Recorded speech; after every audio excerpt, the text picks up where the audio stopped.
Alrighty, we should be live. Okay, hello everybody. Welcome back to some Borderlands 3. I apologize, I'm starting like super late. I just slept through all my alarms. I slept way too late playing GTA Online yesterday. so that's my apologies. Jeez, excuse me. So the goal for today, I think, is we're gonna try to, hey, what's up, Bat? Try to come up with some sort of concept build for the Gravity Snare / Trapper Tree for Flak. I've never really used it too much. I mean, if at all, really, and it's not really talked about too much on the internet. Is this back up? There we go. So hopefully we can find something that can work pretty well. I'll try to bring some of my potential synergy knowledge here. Let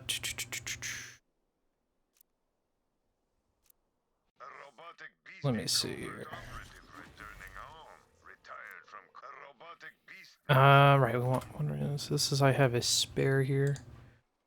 Okay, so actually, we do have, let me see.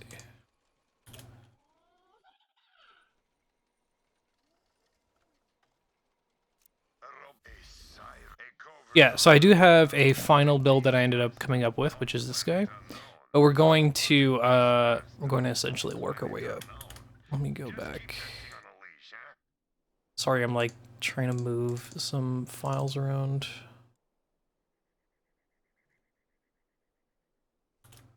Okay.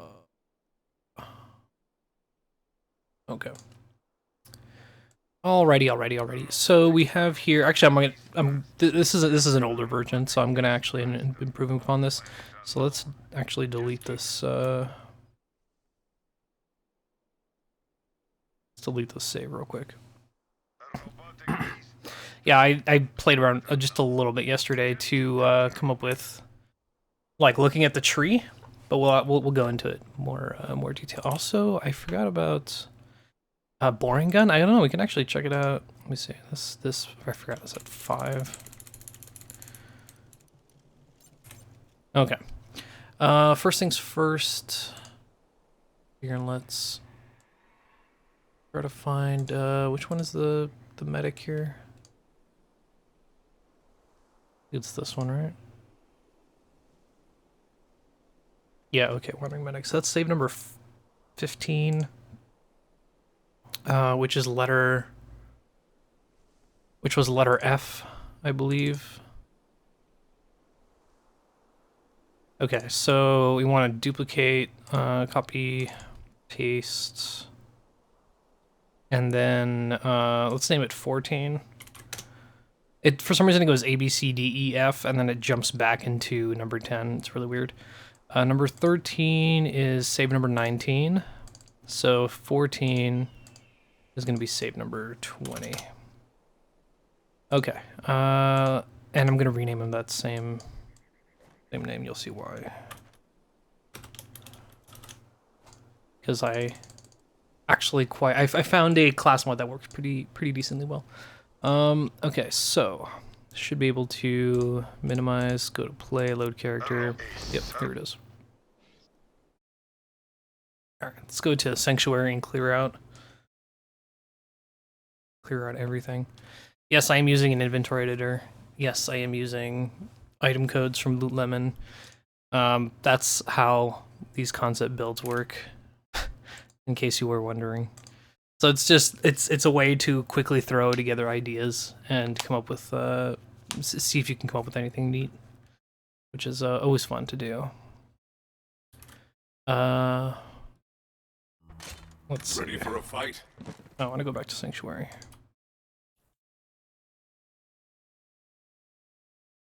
Yeah, so I haven't even thought about weapons yet. I might go. I mean, I'll give a I'll do it. I'll try it a butcher, see how that works out. Because I know that the trap it stuns everybody in the area. So when it does that, you could potentially just blast them with a ton of shots, and we probably want to have a weapon that lets us belt out a bunch of ammo. Maybe like a super shredder fire or something. Let's call him the carry. Alright, something appropriate.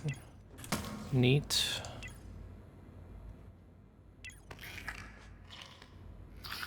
Yeah, sure, why not? Alright. Look excellent with blood on. So now we can quit, go back to menu. For a lot of this to work, we basically just have to go to load character, pick another character, go back to the main menu. Then you can load up, excuse me, then you can load up the save again in the editor and work from there.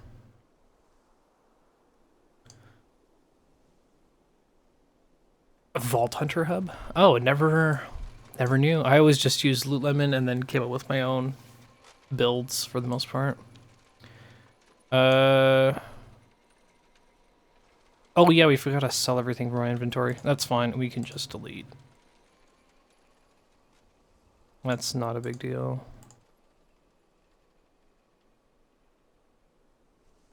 Can I just hit delete? Yes, I can. Alright, let's see. So first thing we should probably focus on is, well, the build actually. Let's see. Let's see. Gravity Snare.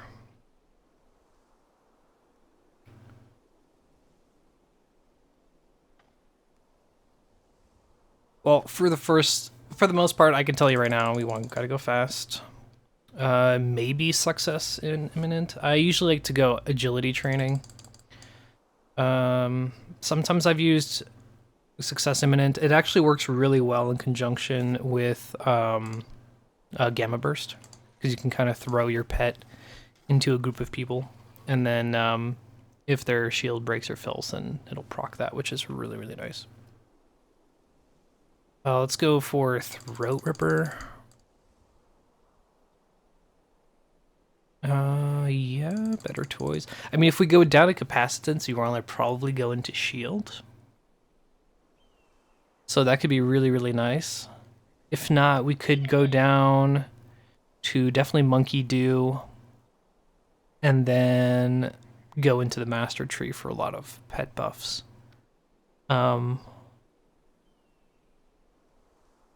Definitely take this. So since we're already doing better toys, we might as well take this for shield buffs. This will give us the copy of the shield to the pet with its effects, which is really nice. Oh, actually, you know what? I think we can probably take this with a Revolter. I don't know if that functions that way, but if it says it copies with the effects and we pass it on to the Revolter. Yeah, Throw Ripper. It's for a chance of crit hits, which is really, really good. If this passes it on with the Revolter, then the Revolter will proc when the shield is depleted, thus giving it 200% extra shock damage, or bonus shock damage, and a bunch of attack speed, which could be really good. Yeah, so I always put Monkey Do. So Monkey Do is really nice. Basically, whenever a pet does crit damage, which we have an increased chance due to Throat Ripper, we have a chance to, not a chance, we have our next shot is converted to physical lamp damage and does extra physical lamp damage, and then it also boosts pet crit damage, which is good. We could go into Woolly Armor if we're going really down the shield route to give the pet a lot of damage resistance, but depending on how, so this has worked really well for me in the past, but it also depends on like our play style.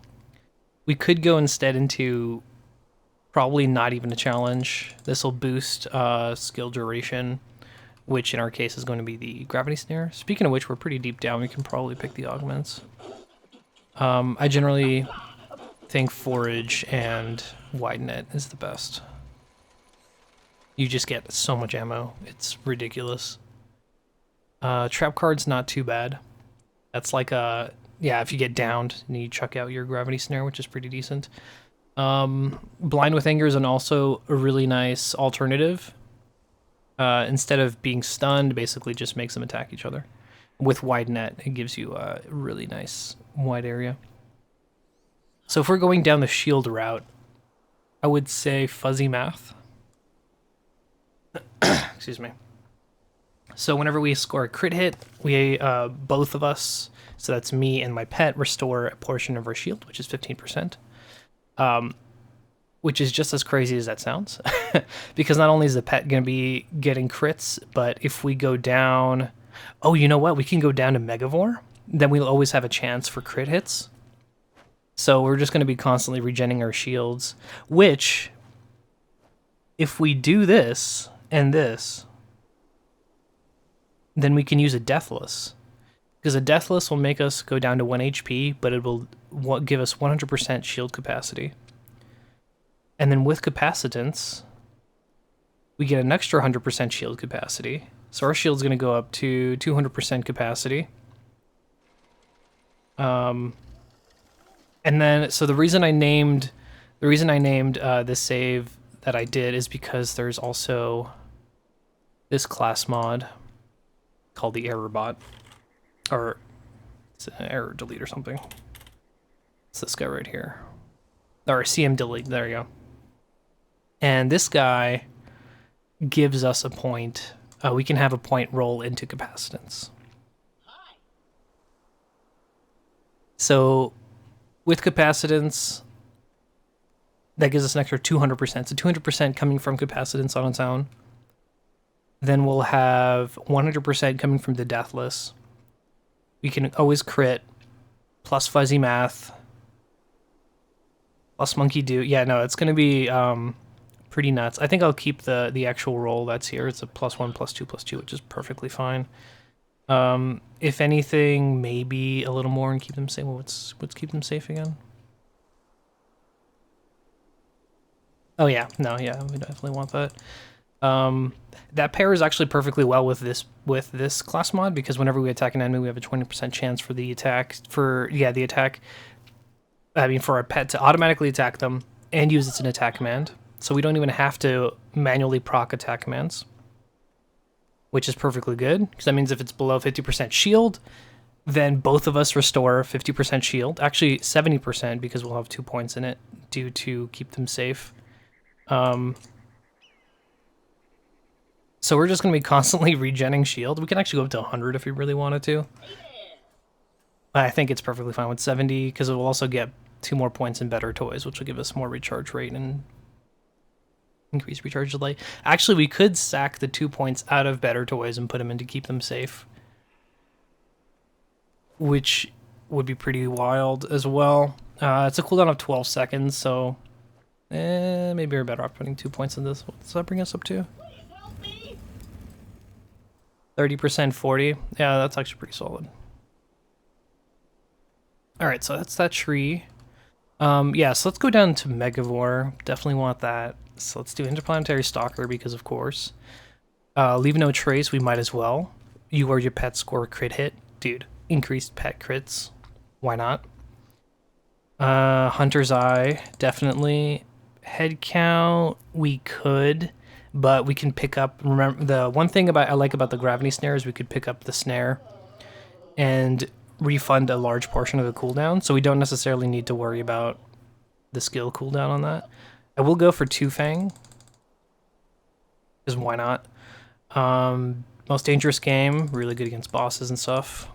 Galactic Shadow, 5 points in Grim Harvest, of course, that's just straight boost. Then Megavore. And we can also do Big Game, so Hunter Kill Skills, get a boost. How many points do we have left? 1.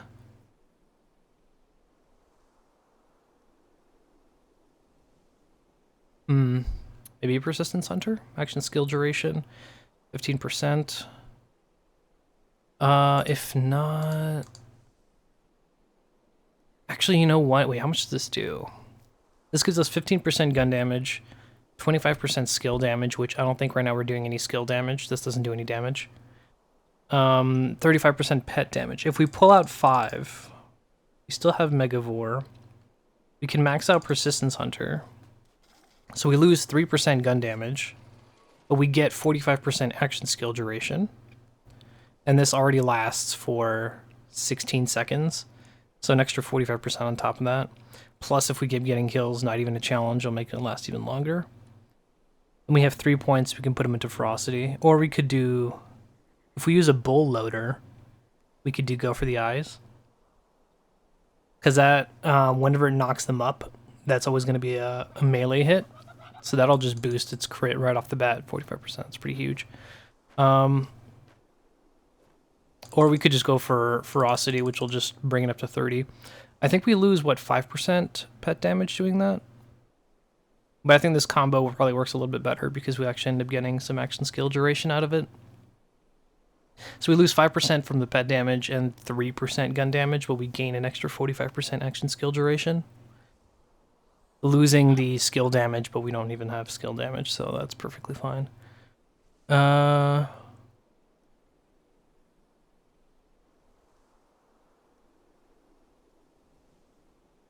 this could work. I don't think we need to worry about Combat Vet because we're going to be constantly regenerating shields, or theoretically we should be constantly regenerating shields. Keep them safe, we'll proc whenever we attack an enemy at 20% because of this. So we'll always be regenning shields there. Yeah, I think this might work out pretty well. Alright, let's copy this code. Paste this in here. I'm gonna need another thing though. Let's go grab a butcher real quick. Oh, actually no, we wanted a deathless, right? We can look at weapons after. Yeah, let's do that. Now, for the deathless, we could go through... let's see the abilities. Right, we could do Icebreaker for going into Frozen, because we'll get tons of cryo efficiency plus tons of extra damage. We could do the classic Flesh Melter buff if we're going to go through that. Throws killing you. Oof. Go drink some tea or something. Loot expanding could be decent, especially for ammo pickups, but we're already going to get ammo pickups from Forge, so we should be... Oh, as for the pet, right. 5%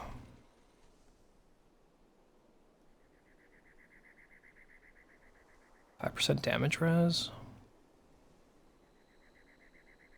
Oh, we can get the Warloader, right.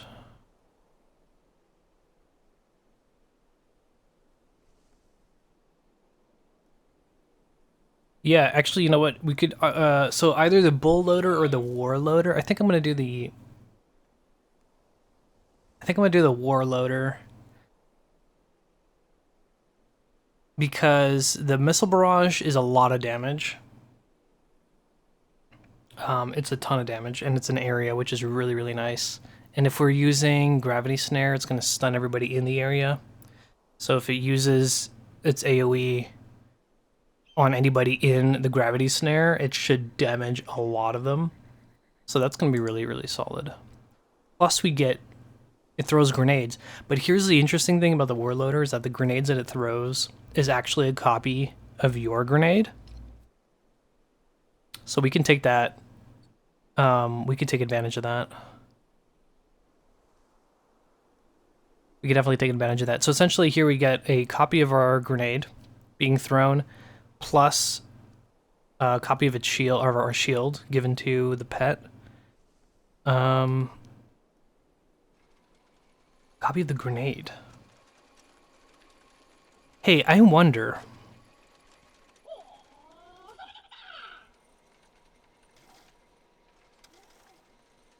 So this is gun damage, right? Is it possible... Because if we use a Hunter Seeker...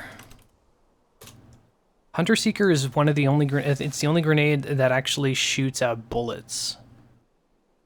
bullets shot by the grenade count as weapon shots. So would the weapon shots proc the 20% chance?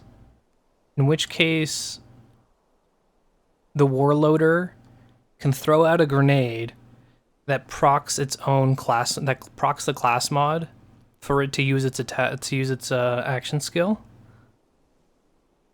I don't know if that would work that way, or maybe I have to throw the grenade. But if that does, that's really stupid. Either way, I think we're gonna grab a Mitosis Hunter Seeker because we're gonna have, well, in this case, shock damage, which is gonna be nice. And I think it also, I don't know if it gets boosted by Monkey Dew. It's such a weird grenade because it actually does, it shoots bullets that count as weapon shots, which is so strange. Okay, let's just add another, I have to remember about the anointments on this. Okay, now I can go back to this. So yeah, we could do, in the Deathless, we could do Flesh Melter if I want to go down the Corrosive route. I'm thinking, honestly,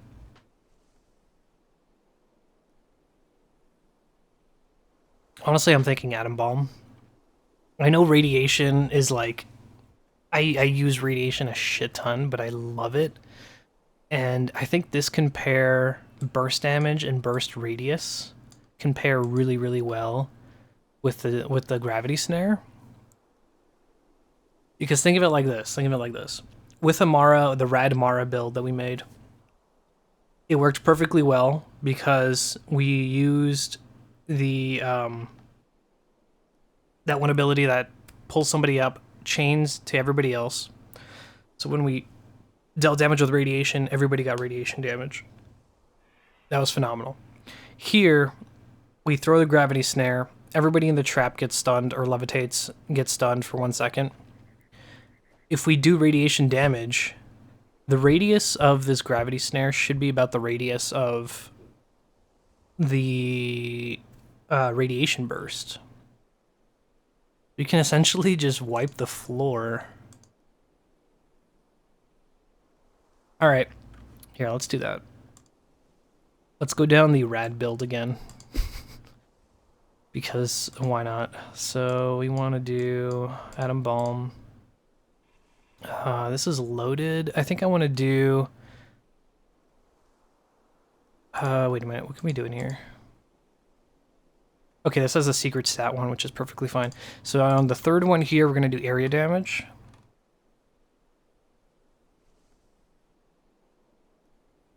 Good God, all these fucking stats. Okay. Which means we want rad damage and then rad damage because we can actually roll. It can roll rad damage twice. So it can roll, if area effect damage appears in slot 2 or 3, you gain additional area damage radius, which is going to be huge when paired with Atom Balm.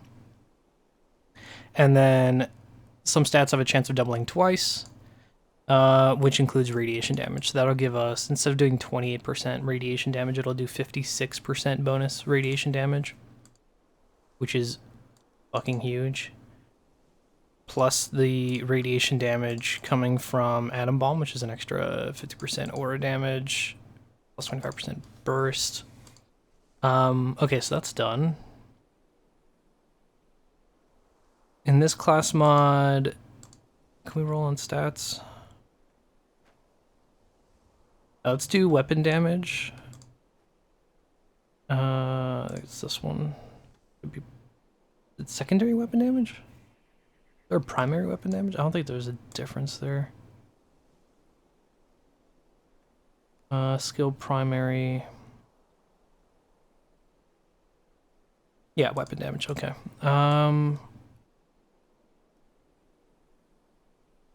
We don't need skill damage because we're not doing any skill damage. We could do grenade damage. We could definitely do splash. So let's do splash. So instead of melee, let's go for, I think it's primary splash. It's area. It's area. Yeah, area damage. No, it's is that radius? Well, can you roll radius on this one? Grenade radius. Splash radius. Huge. Okay. So weapon damage, area damage, and then we'll do area radius. Which is, I think that might be, was that a primary? Area damage radius, okay. So we're set on the class mod, we're set on the artifacts, we're set on the hunter seeker. Actually, yeah, I'm not gonna roll this one. I'm gonna roll a different anointment on it. But we're good there. Let me move this over to my other monitor. So for weapons, we were saying at butcher, right? I mean, if we're going down the radiation route, honestly, let's do a plasma coil. Plasma coil is just gonna be really, really good. Paste that in, and let's just give it a an anointment here. The bonus rate damage. Forgot what's exactly for weapons.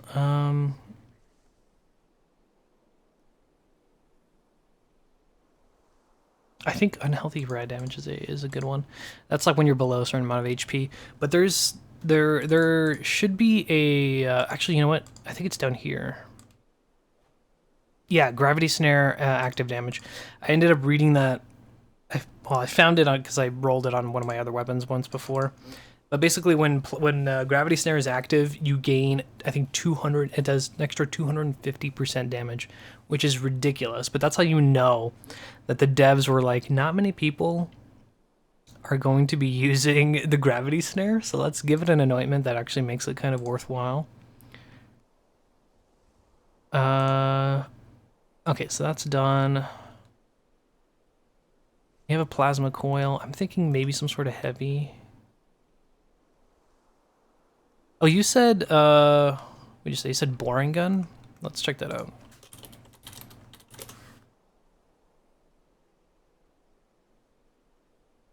$30K by 2, shoots a row of 3 saw blades, rush across the ground. Always explode on enemy of 6 seconds. Splash damage.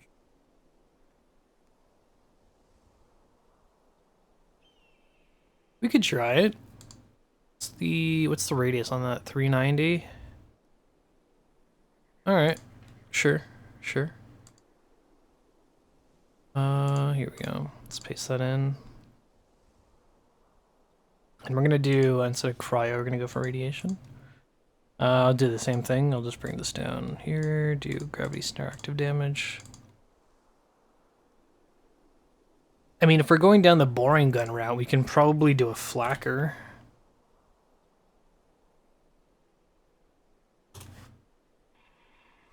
Right? Well, that's only 17K by 3. At most, it'll be 17K by 4 because we'll get an extra projectile from Two Fang. That's not actually that much. But I think with the boring gun, it shot, was it 2 projectiles, but it was 3 blades?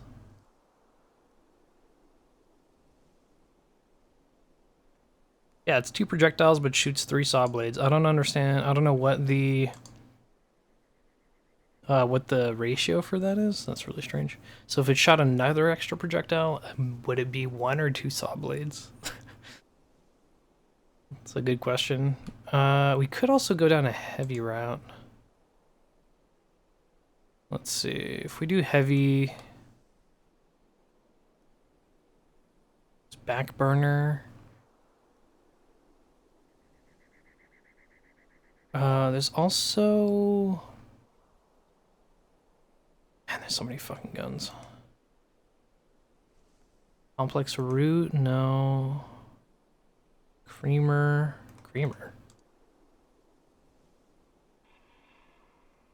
Non-elemental splash. After mid-air explosion, rocket splits into 2 new diverging rockets that explode on impact, deal non-elemental splash. Oh, nice. You get 100% lifesteal because it's a Moxie weapon. It's not that bad. 102k by 2. If we shoot an extra projectile, it's 102k by 3. We could do the classic yellow cake. That's generally pretty solid. Because that only counts as 1. That's a pretty stupidly strong one.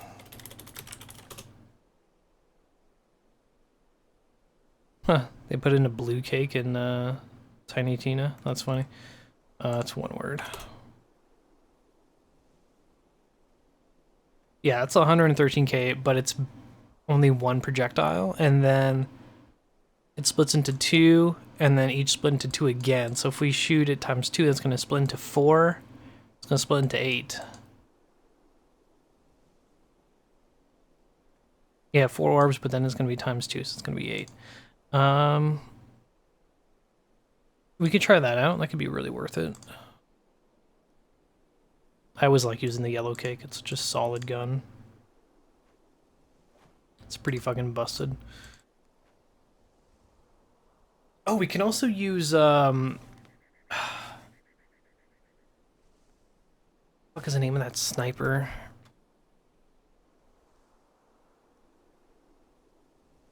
There's also a Plaguebearer, right? That just came to mind instead of a Globetrotter. Plaguebearer is really solid. That could be fun to play with, especially since this is also a one projectile. So if we do a 3, if it shoots out another one, then that's gonna be pretty huge. Let's check that on there. The fuck is that sniper?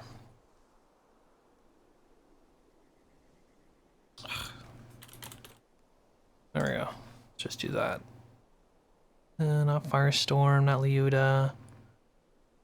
Sandhawks, there we go. I've never really used the Sandhawks. This could be an interesting one. The only thing is that it's already a ×7, so it'd only be an extra 1 projectile. But that could be pretty useful because I think, so this thing takes 3 ammo per shot, mag size of 20, but if we remember correctly, in using the Gravity Snare, we have Forage, which is going to make enemies caught drop ammo, so we probably don't have to worry too much about ammo. We want this to be radiation. And yep, Gravity Snare active. And I think we're going to be, is that everything? Class mod, artifact. Oh yeah, we need the shield. We're going to do Revolter.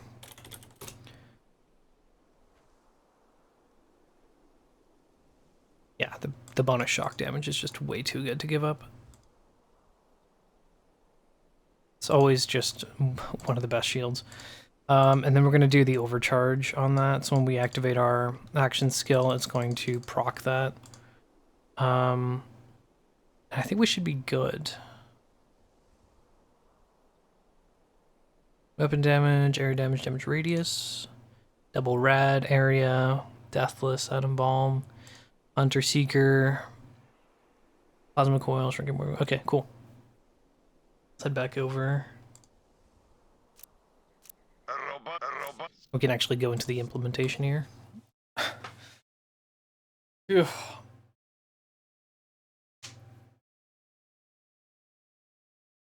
we said we're doing a warloader, I believe.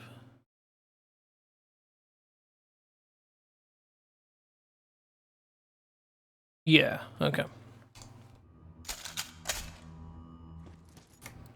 Let's check all this on. Sandhawk, yellow cake, plasma coil, boring gun, class mod, grenade, shield, deathless. Cool. Brings us down to 1 HP, but we have everything. All right, we need to put in our actual action skill, so let's do that. Now we can, let me just copy this over. So this was 3. This was maxed out. Interesting.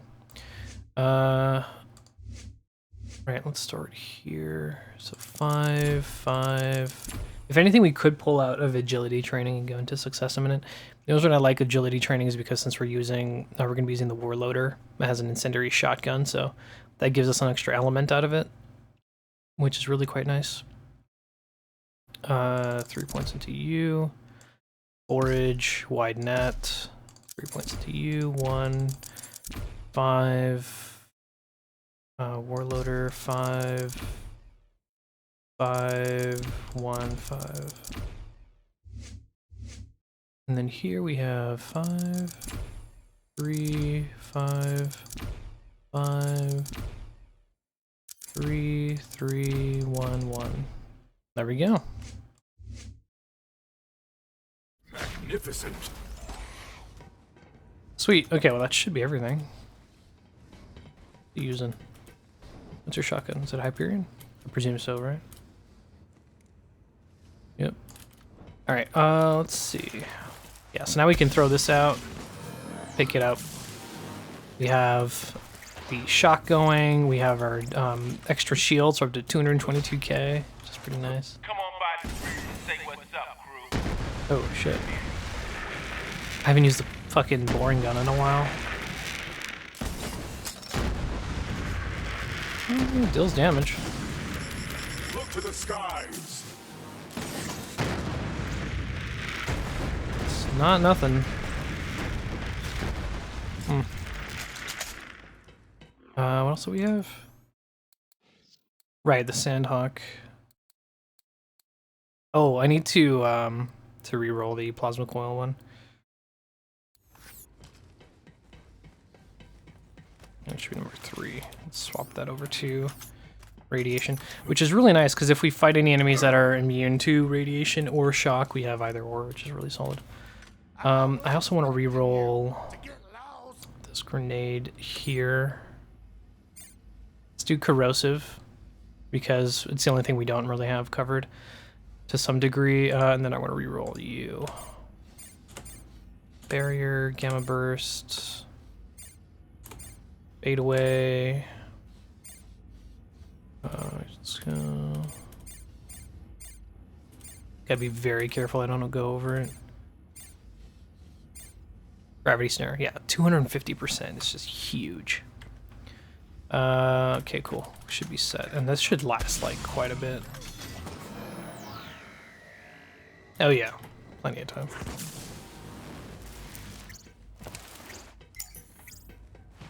Very nice, very nice. It's a good way of proccing everything. And I don't know if he gets shock enraged. Need a lift? Doesn't seem so, but if his shield goes down, I'm pretty sure he's gonna get shock enraged. So that could be pretty good. What are we gonna do? Right, okay, so we have everything pretty much set. I might pull out. Plaguebearer is really good. It has this really cool ability where when you shoot it out after charging, it like spawns an orb and then just that orb shoots out a bunch of shots, which is really solid. Anyways, let's go test this out. Classic first test. We always try it on some skags, which of course is going to murk everything because they're skags.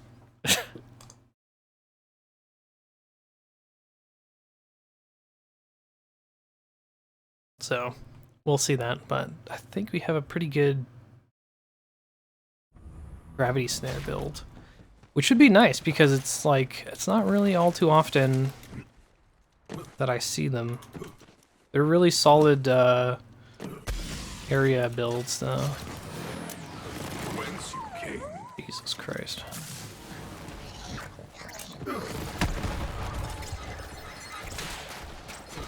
Oh yeah, you threw out his grenade. That's funny. Oh, did my trap never go out? That's funny.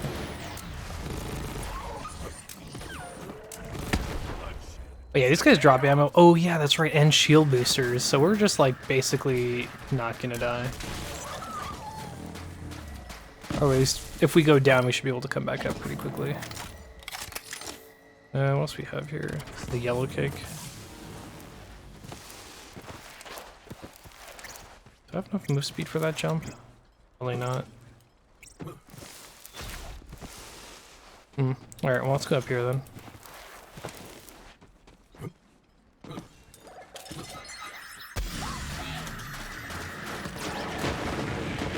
Jesus Christ.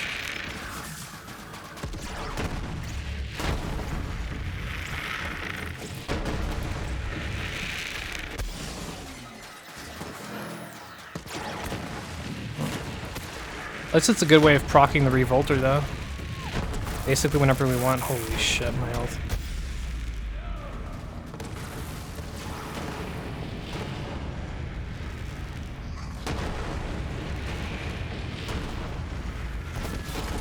Oh yeah, see there go the rockets. That deals radiation? I didn't know it was rockets dealt radiation.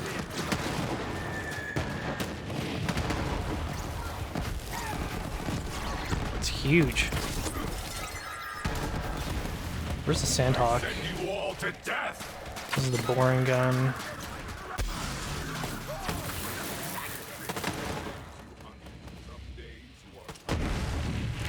Huh. I never really used the Sandhawk too much. This is kind of cool. I know it has like a semi-auto mode. Oh, and that one's like way more tightly placed instead of the shots being more spread. So all the purple shots that you guys see, that's the that's Monkey Do proccing. That means my pet was getting crits.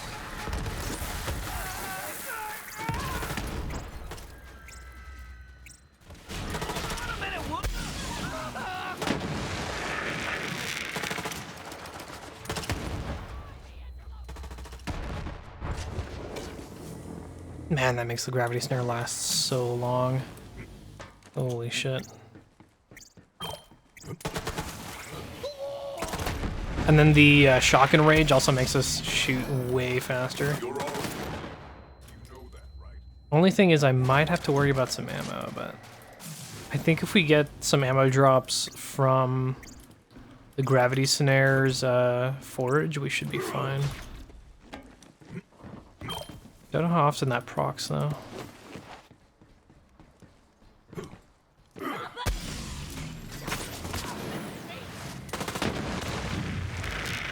Oh yeah, we're already back up to max ammo. Does that just like drop max sniper ammo or something? So we only needed to proc on one enemy? That's insane. Shit, I don't think I even need to use anything else. I think we're just set with the Sandhawk. Let me bring in the Plaguebearer though. I think the yellow cake's a little too slow. Plasma coil's good. I haven't really tried the boring guns. Let's try that out.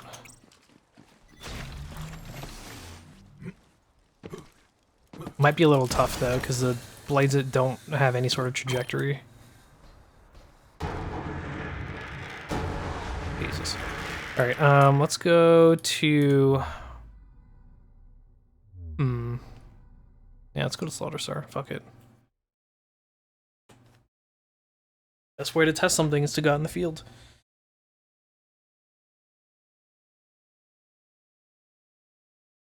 All right.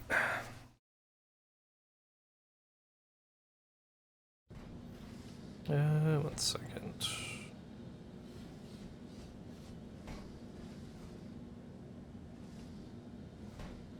I'm playing this game. I mean, I've had this game on my phone for a long time now. It's called Simple MMO. But just recently I reopened it. And now I'm just constantly getting notifications that fucking other players are just killing me constantly. So annoying. What's in here? I'm always trying to see if I can find a CMT. Those are so nice. I don't know exactly how to make a CMT in the editor yet, so... And I haven't really tried. Either way, so... Oh, here's a fun clip, by the way. You know what? I'll do this later. At the end, as like a cherry on top. I'll show you all of the out-of-bounds clips that I know, or at least can easily pull off.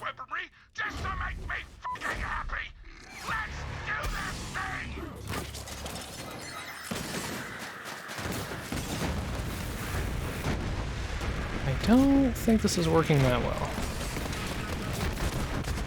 Maybe it's because it's just the randomness of the... Oh, yeah, no, I'm not using the boring gun. I just got myself with it. Jesus. But here's a Plaguebearer. Oh, nice, and it was a crit shot, too. Beautiful. This was always your end.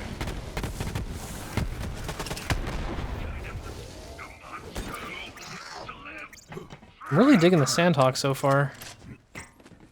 For something that I've never really used, I'm quite impressed. Setting the trap. Makes it shoot stupid fast because of the fucking revolter. Oh my god.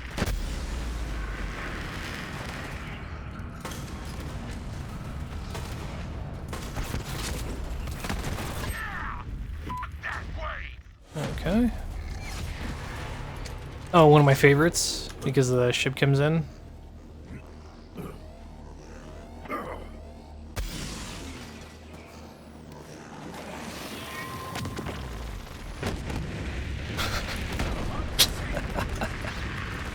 Just completely clear them.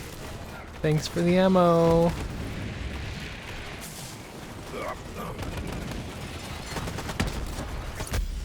Oh my god, the fucking radiation burst though is pretty nutty.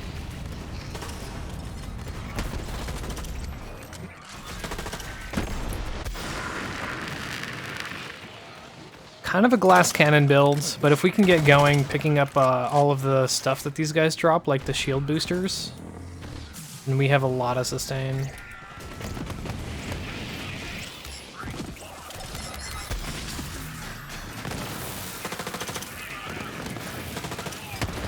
You all to death. At least we potentially have a lot of sustain, which is important.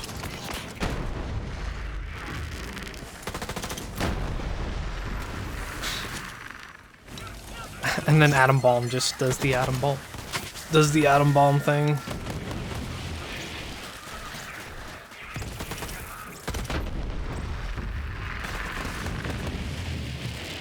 God, I love the sound of the radiation going off. It's so satisfying. Such a great sound effect. Such a nice, like, sizzle to it. Oh, did I spawn down here? No. We're down to 98 shots. Holy shit. It's the only thing is that you kind of want to get... try to get some ammo proc from these guys. Okay.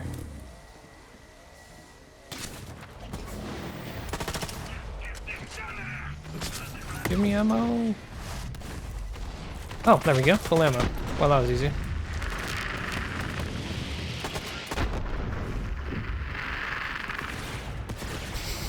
Really turns into like a fucking firework display or some shit. It's insane. Badass. Oh, nice. We can proc our hunter kill skills.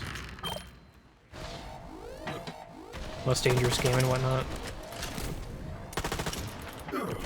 Fuck this guy.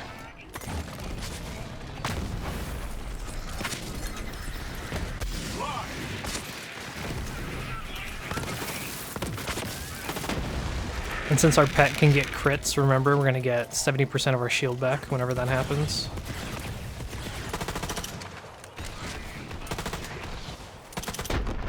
So we're always basically set for success, or at least survivability anyways, which is good. And those guys can also drop grenades from the forage. If anything, this is a really, really solid support build because we can constantly get ammo for our allies, which is just stupid. I thought he was here. I'm not even here.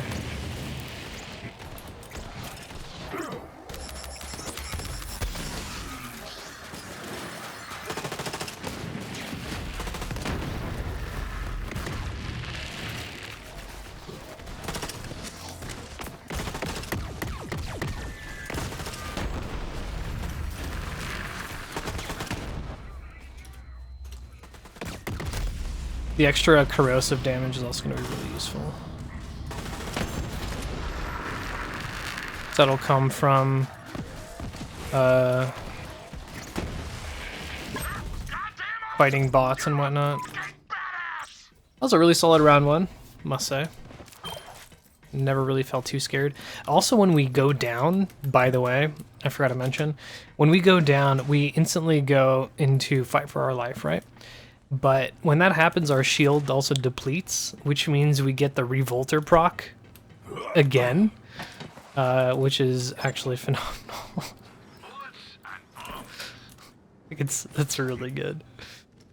So that's why when we're able to shoot like stupid fast and do way more damage when we're also down. Do that. We could try the Malwall and Black Site later after. See how much we can push this build.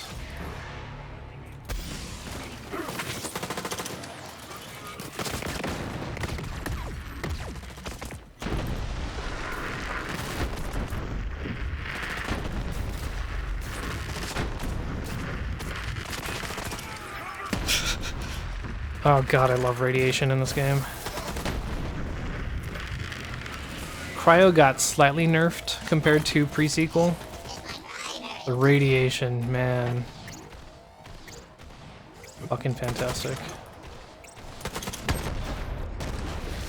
I mean radiation, I mean Cryo's still really, really good. Don't take it wrong.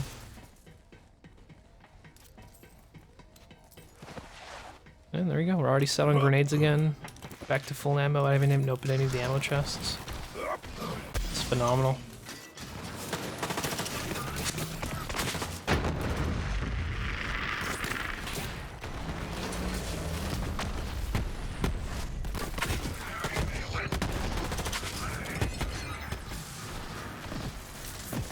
The only thing is we do have a bonus shield for a limited amount of time, so we have to kind of just also play actively with the trap. We use it as an entrance, so to speak. My beast is dying. Oh shit, that's good. I'm coming. Probably got himself or something. That can happen with the rockets. If anything, we can always bull loader. Now, let's go. Which might be the better option in the long run.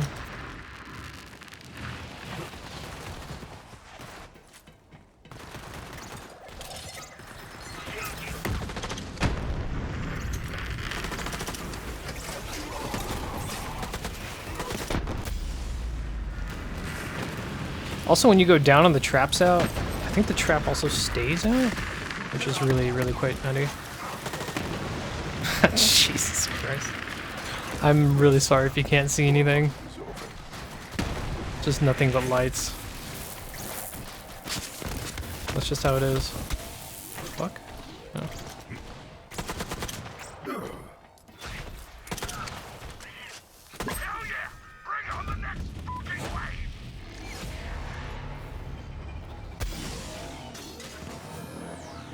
Oh wait. Forgot it's this one.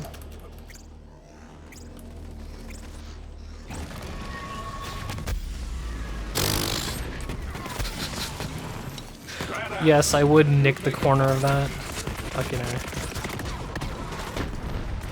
That should clear house. There we go.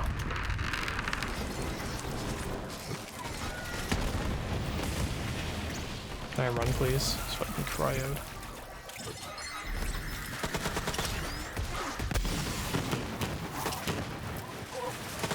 Oh wow, that went through the floor. Nice. Perks to the boosted range.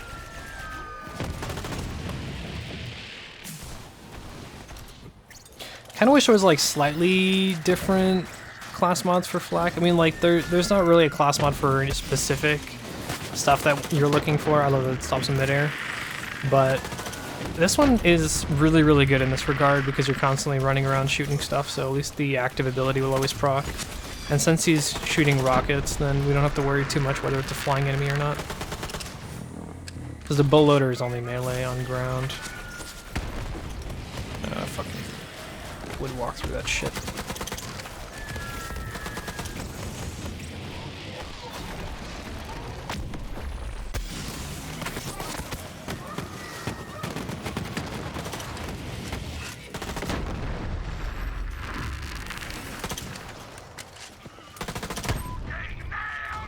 Okay.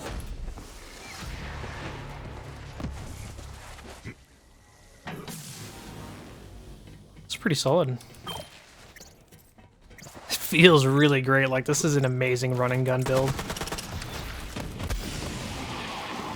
You would think the trap would keep you focused in an area, but it's actually, like, really leaves you open to running around. Surprising. Yeah, I'm out of ammo. Let me go get some. Nobody dropped any? Yep, there we go. Full ammo.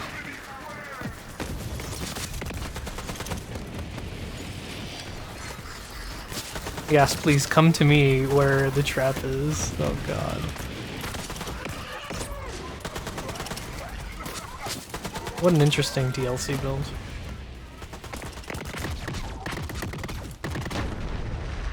And since our shield is almost practically up, see, instead of using the woolly armor, I don't have to worry too much about it, which is really solid. But we're not using the woolly armor, which is what I mean, because, like, we're always going to be regenning shields anyways, or at least theoretically we should be. Another alpha. There can only be one.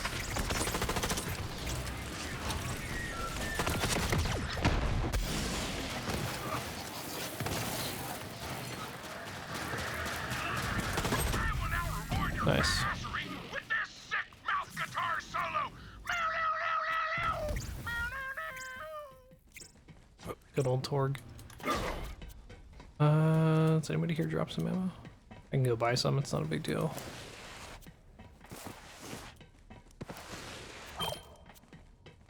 No? Okay. Alright. Let's go get some ammo. A nice little break. But yeah, I've gone down to 0 before and hopped back up. It's nuts. Plus you get ammo for whatever, because it just drops like general ammo. So even though I don't have my heavy out, I'm still getting heavy ammo, which is nice. Alright.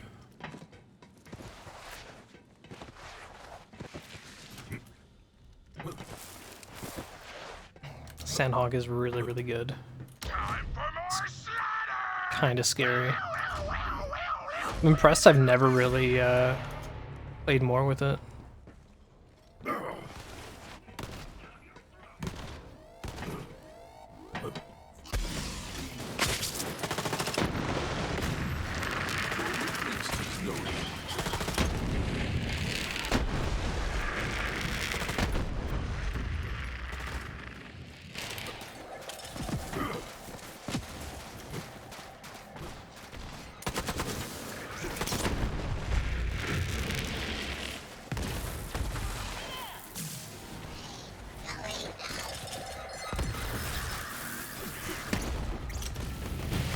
Oh yeah, got popped.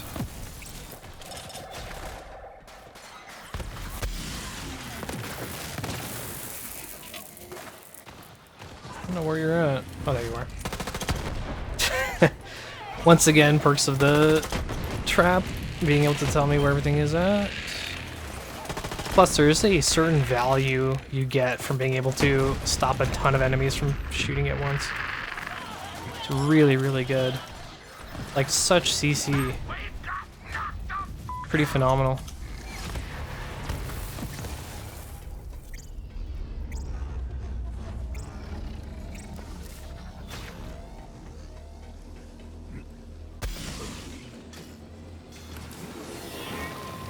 I messed up my shot there. That's fine. Run, you weaklings! It's always the fucking dogs. Yes.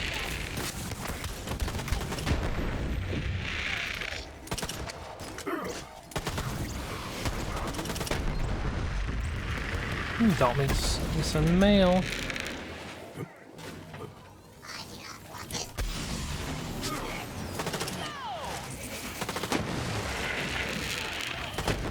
So we get an extra 250% damage when the trap is out, and then when we're shock and rage, we get an extra 200% bonus on top of that. So we're dealing quite a lot.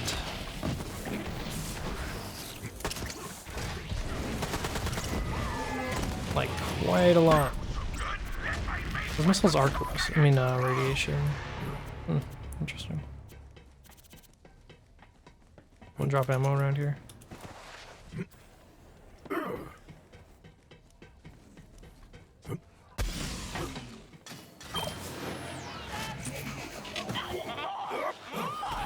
Come on.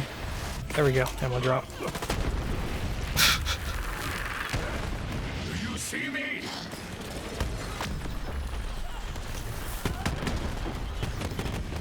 Another false son. I'm killed.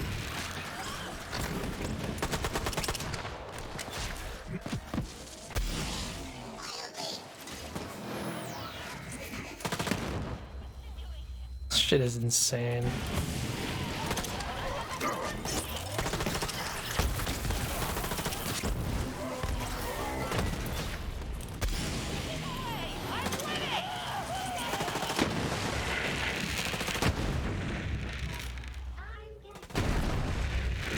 Fucking shred ammo because the Sandhawk chews it like nothing, but being able to regen all of it is just nuts. Really stupid. Use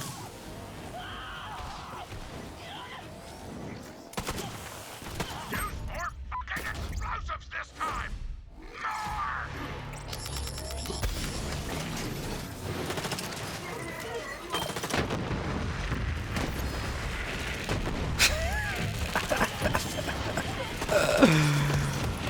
Oh mon dieu.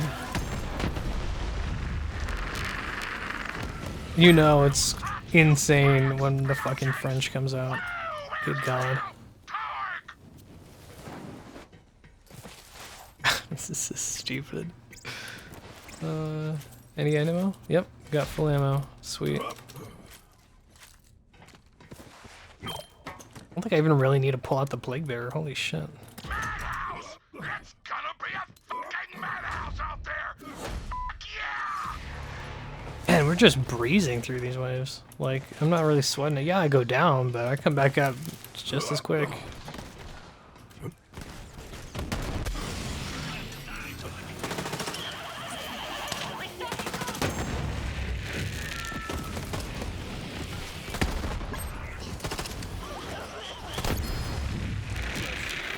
Your heart's honor to remember.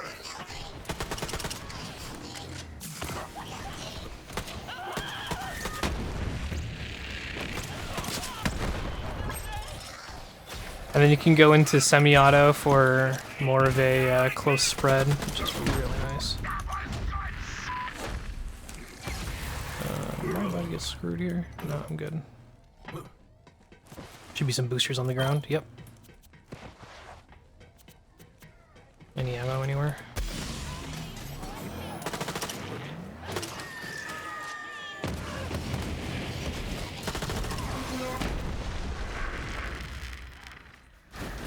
We don't even take that much damage too, it's insane.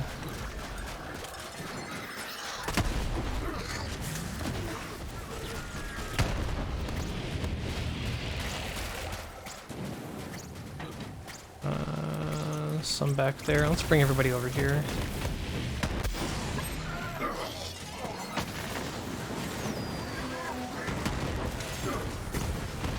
Pick that back up. Man, our pet's doing everything. It's great. I think the grenades that he throws can proc his the class mod ability. I'm like fully convinced now that that's the case. Yeah, because he's using his active on enemies that I haven't even shot, which is insane. What? Rise.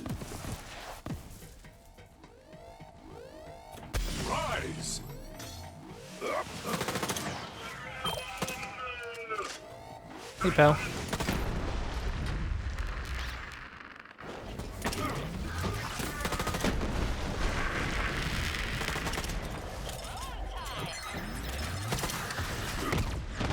What a fucking synergy between grenade, class mod, active ability, like, holy shit.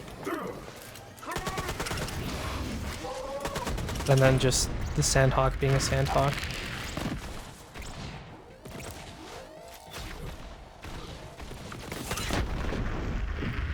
And then when I feel like I need ammo, I easily find it, so it's not even that big a deal.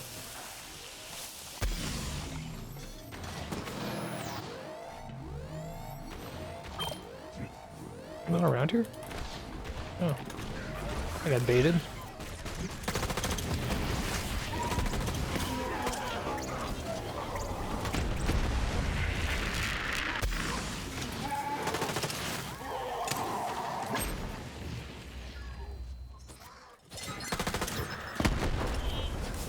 Sometimes I fucking just shoot at my bot. I always think it's like an enemy or something.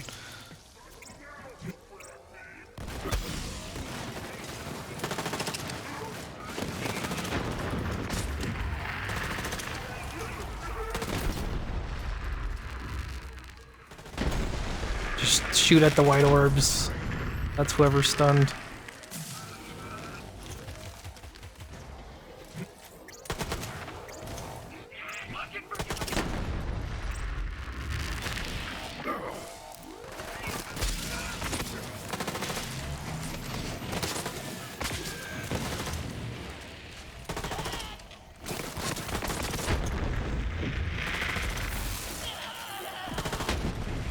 Nice. Full ammo.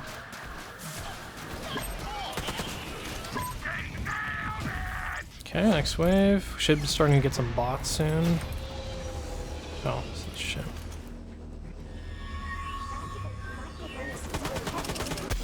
Fuck no, I hate these dogs.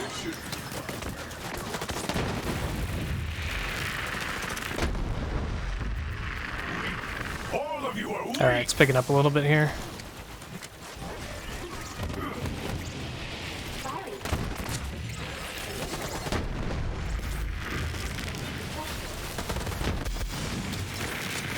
No. You're not gonna drain my shields. Fucking poor dogs. These dogs can get a little excessive, which really, really helps that we have the trap to just stun them in the air, because holy shit are they.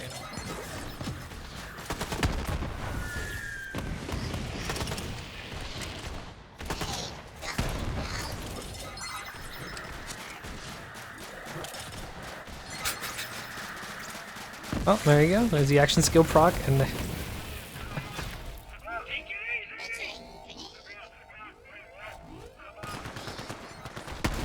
goodbye. Jeez.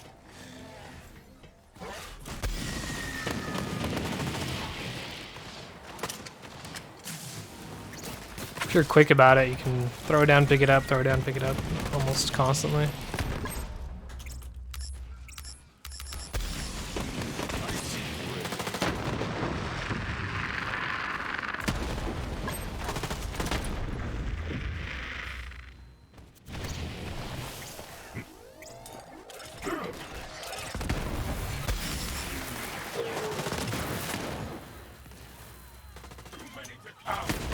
There are some bots coming out now.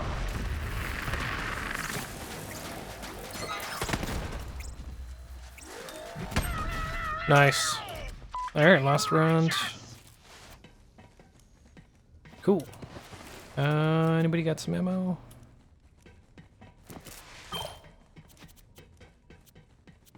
No?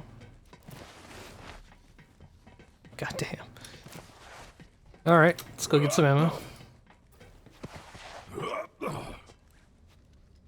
Damn, didn't think I'd actually run out. Or close to running out anyways. That's fine. Did I disable music on this? No, come on, options, fool. Oh, I did disable music. That's weird.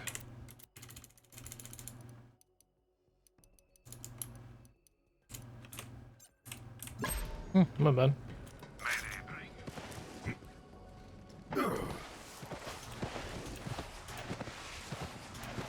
Half the time I'm just hearing guns going off anyways, so only gotta really notice it. More death and destruction! Another round! Gravity Snare deployed.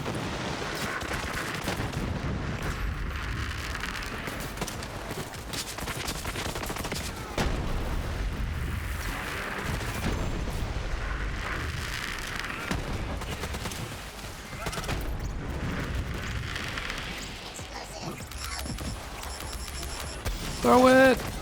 Nice.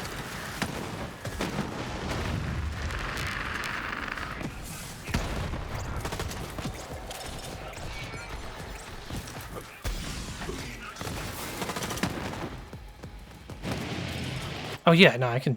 Okay, I'm starting to hear it now. Let me bring it up.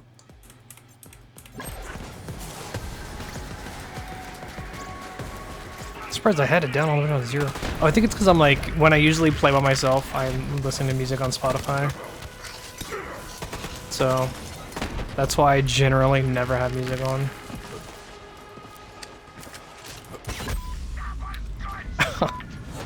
Oh, you son of a gun. Come on. Don't do this to me. No. Wow, that's the first time that's happened in a while. No way.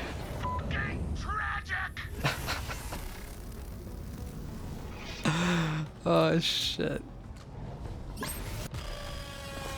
My urge to kill has only grown. Oh, is there a CMT in here? No? Shit. Alright. If I find a CMT, then whoever's watching, you can have one. It'll be all yours. Your very own cloning maddening tracker. Alright, let's try this again.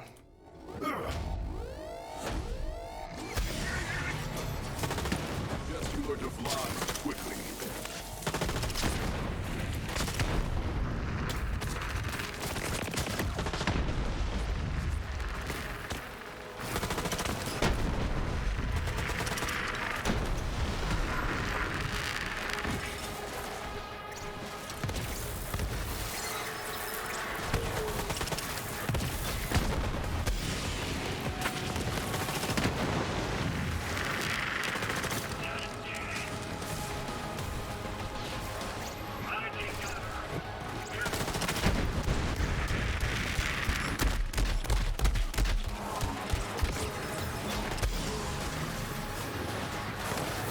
Come on. No, let me up. Oh my god. Can I get up here? Thank you.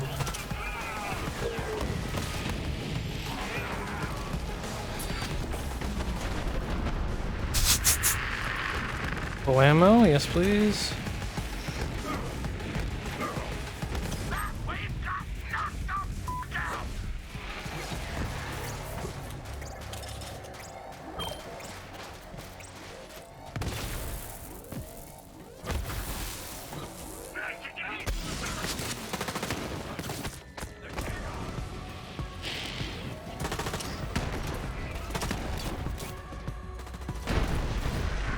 Jeez. Gotta be fast paced.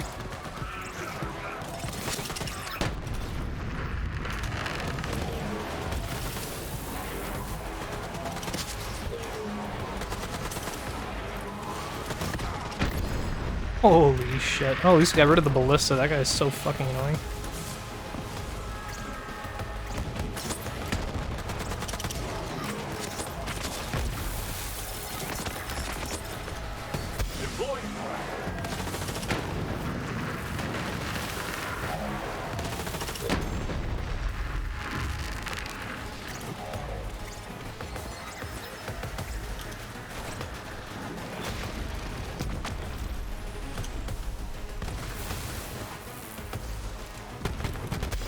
For when I know where you are, but I don't really know where you are.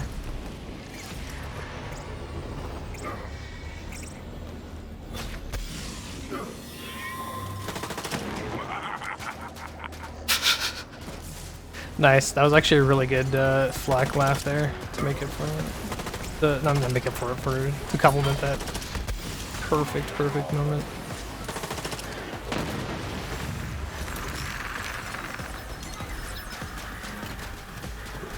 I'm gonna grab this. Oh, ballista's doing its thing. Nope. I don't think so.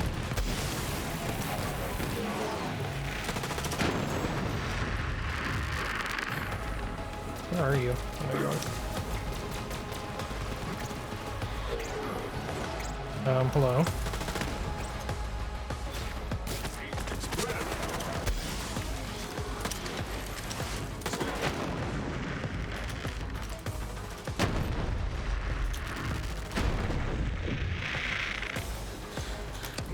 Jesus.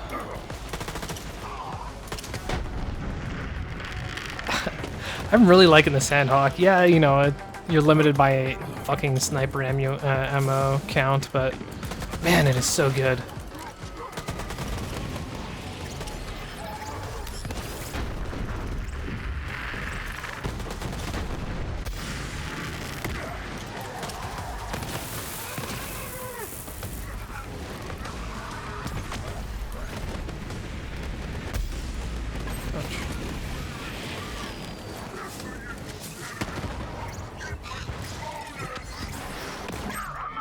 He's just camping from above. Funny ass bot. Oh, we don't even have these guys active too. Huh. Interesting. Reload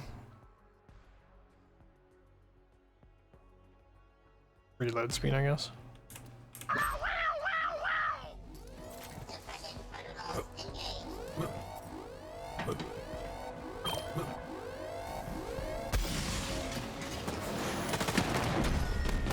Nice, vault card. Oh, there's a couple of chests actually we need to open. All of you are weak. Ouch.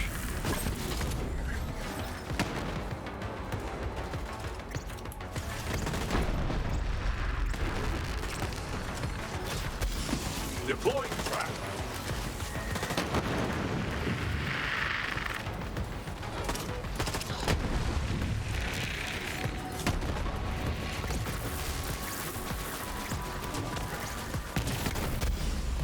No.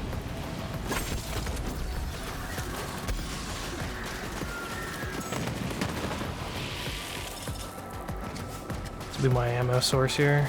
Come on.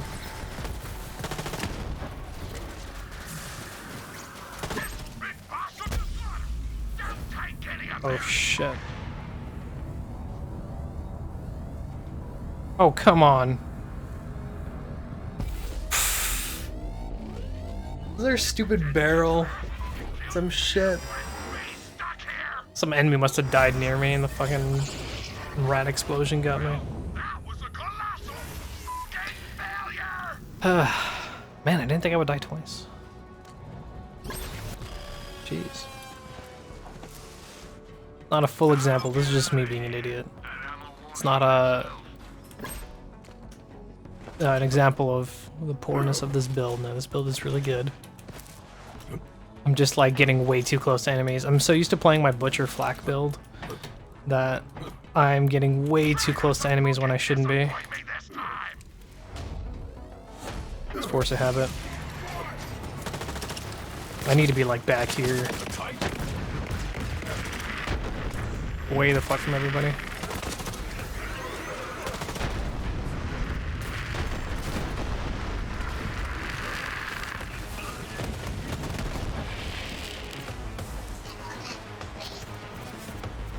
Got some ammo.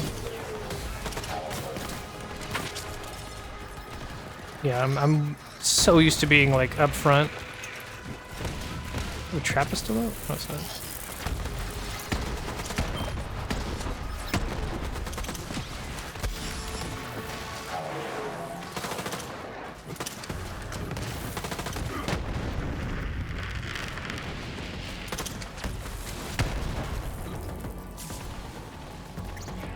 So I'm also trying to like rush in and get the shield boosters and stuff.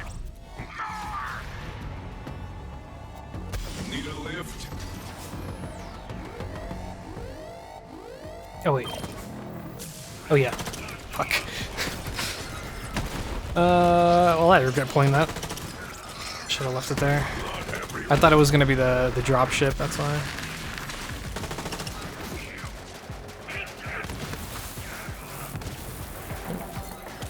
From there.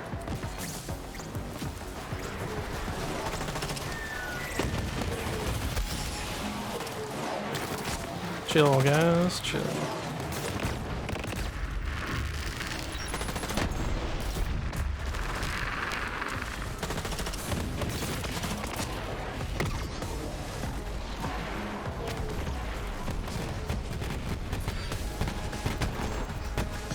Any ammo?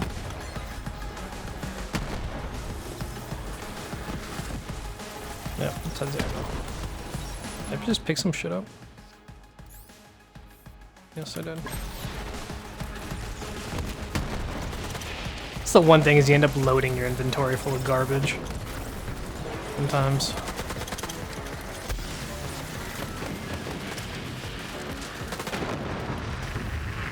I guess if I go semi-auto, then I can stay a little bit further away, because I can just shoot in like pretty direct shots, since it's going to clump up the seven bullets. This is the drop ship.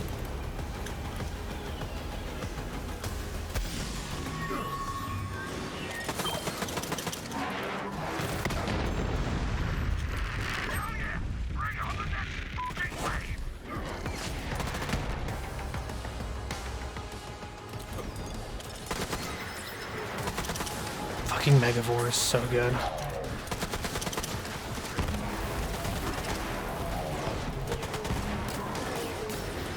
I need to grab that. Let's do some extra corrosive.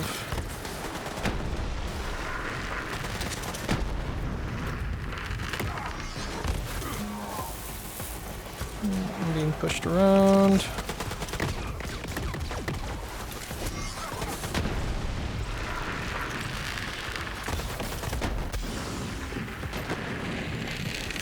Keep my shield cap.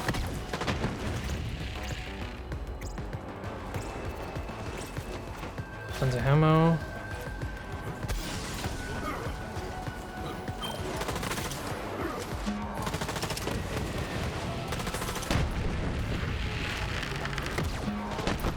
Jesus Christ.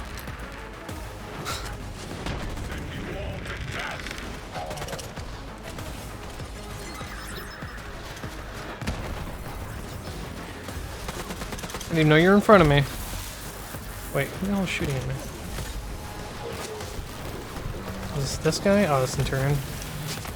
Alright. Jeez.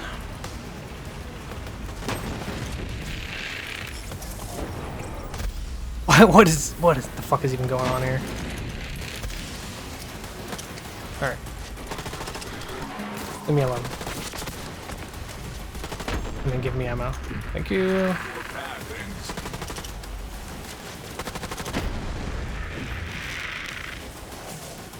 Alright, my pet's dead.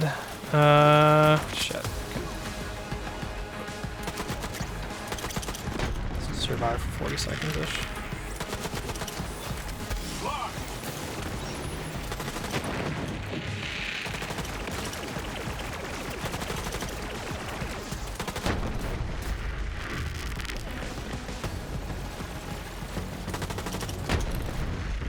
Definitely needed him to keep me alive a little bit. Okay, no, we're good.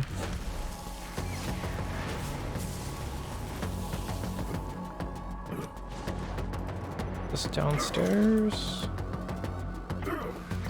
Yep. Let's back up.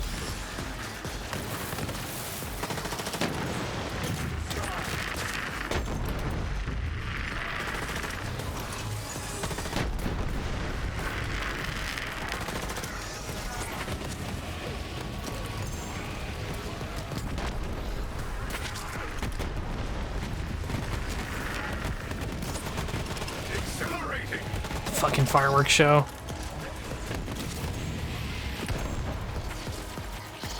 Should be some ammo somewhere around here.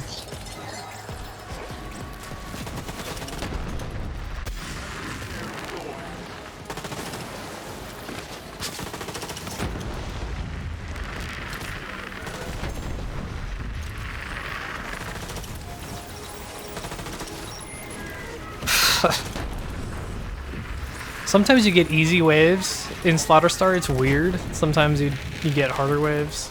This is definitely on the harder side. I mean, it's not like absurdly difficult. I'm just saying it's just a little bit harder. There's the more shit. Sometimes it's not even that much. It's really weird. I don't know what RNG determines that, but...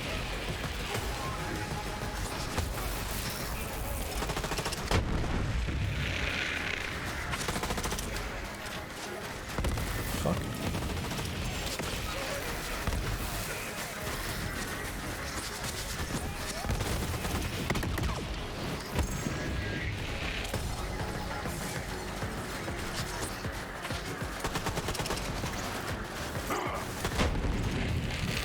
Should be getting close though. Only 4 out of 5. It's just this guy and then it's the bosses. Yep. Alright. Not too bad, not too bad.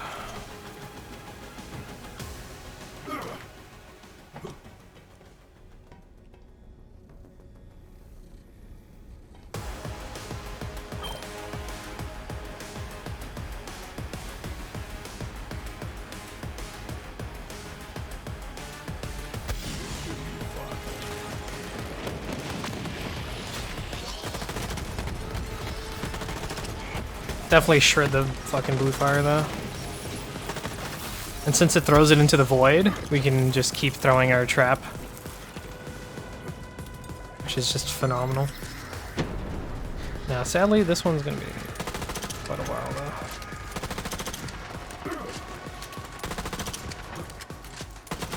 Don't know where my trap went. We got to wait for it to come off cooldown.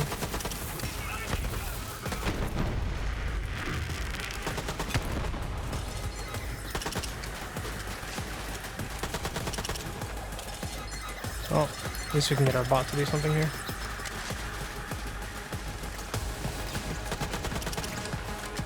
Two, one.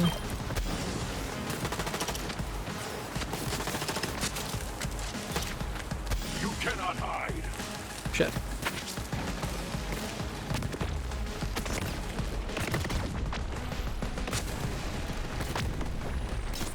I could throw my trap. Oh my god, it actually threw it on the platform. That's funny.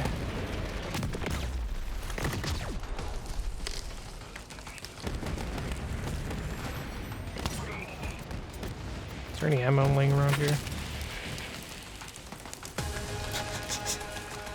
Kind of in a bad spot. Just a little bit. Just a lot.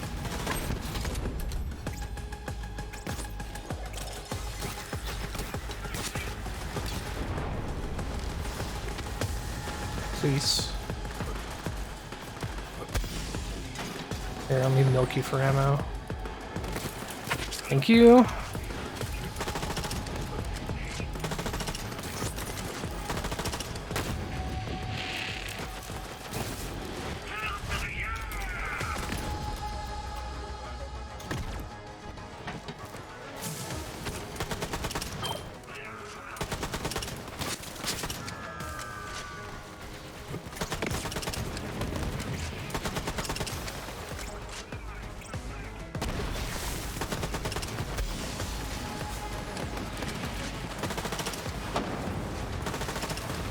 God damn it, Red Rain. Stop moving. There we go.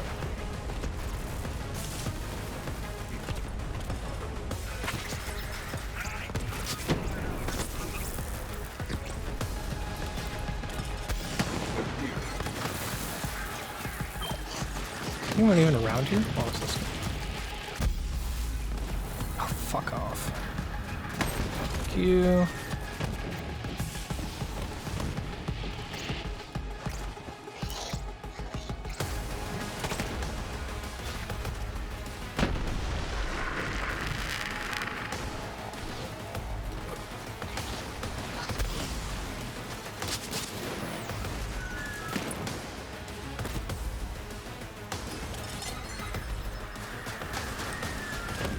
Yeah, he's launching his, he's proccing his own, which is so fucking good.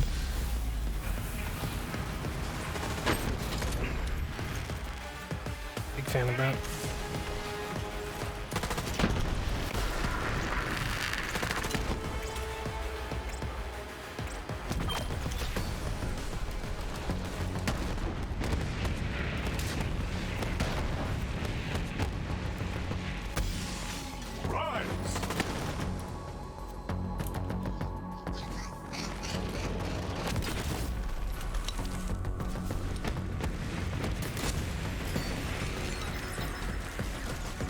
Ah.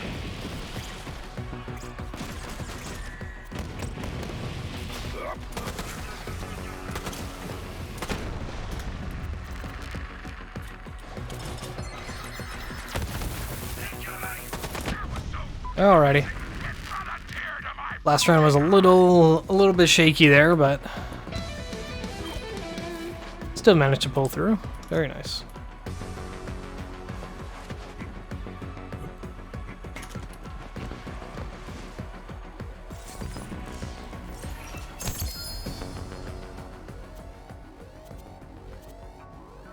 Bullet vamp.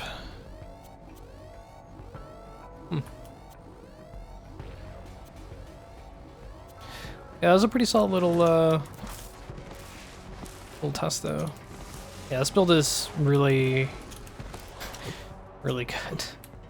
Can be really good. That's for sure. And then you can imagine that's just alone if you had somebody else. They're playing with other people. Holy shit. ROI. Yeah, rip. Okay, so right. Yeah, this is gonna be a pretty short stream today because I fucking started so late, which is such a shame. But here, let's go back to main menu. So at this point, I guess the concept build bit is kind of over.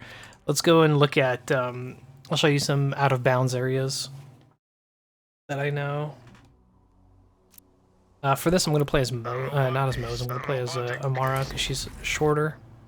Or you can play as Mose. Either one really works. I'm pretty sure. I think.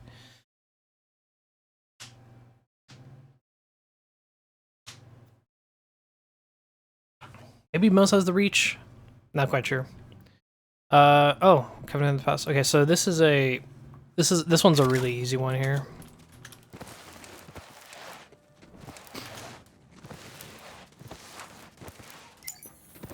This one's pretty well known. I'm quite sure. I didn't discover this one as far as I mean, I don't really watch videos first of all on Borderlands. So if anybody's ever found clips or anything like that, out of bounds clips or ways to leave an area, odds are I haven't seen it. And by odds, I mean very high odds. I only ever watched one playthrough of Borderlands 3. So just take that however you want, but that's true. So there's this little fun thing you can do here. You just jump, mantle, turn around, and you can just climb up here. Fun little spot. You can also come over here. Mess that up here. Then up here if you want and just fuck around.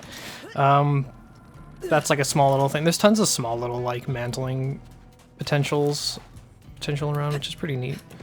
So there's this guy over here. The way I used to do this was slightly different, but I found out she's actually quite short, so it's much easier. Just jump over here. Did I fuck that up? Yeah, I did. Okay, that's fine.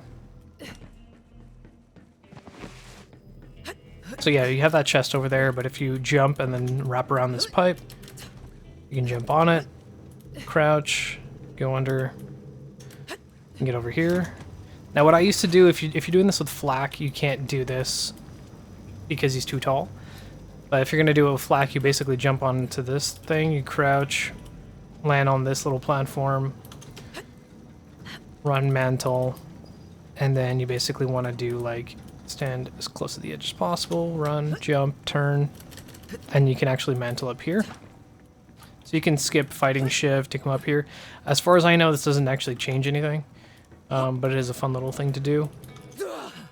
If you're playing one of the shorter characters, including Zane, I believe, so anybody that's not Flak early, there's an even easier one. Just go back up. This is just from like hours of... Oh, am I stuck?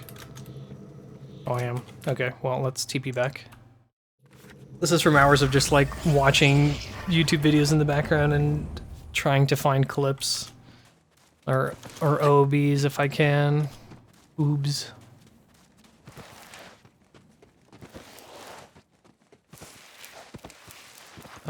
see. Spent like 50 minutes jumping around there yesterday, but I couldn't find anything. And like I smash my space bar a lot when I'm climbing. Like, probably hear it sometimes in the background. There's a lot of like some clips, some oobs, make that a thing, oob. Some OBs are like weird with like a strange temporary platform or like a little invisible platform that you can only really jump off of, but you can't stand on. See, if you keep spamming jump, then you can actually get up there, or like you can use that for your advantage. Just come over here, crouch. But yeah, the early ones I'm sure everybody's found because they're just that popular. For example, Flak can't get up here, but Amara can. That's because the ceiling here is really, really short, and Flak doesn't, I guess they can't see that. So same thing over here. So instead of doing that, actually jump up here. So you want to stand against the railing, basically, look up like around there, and then you just mantle. You can tell if you can mantle, generally speaking, because your hand will try to reach out, and then you can just come over here and do this. So it's the way easier method of doing that. I wonder if we can actually go up there. Let's try that out.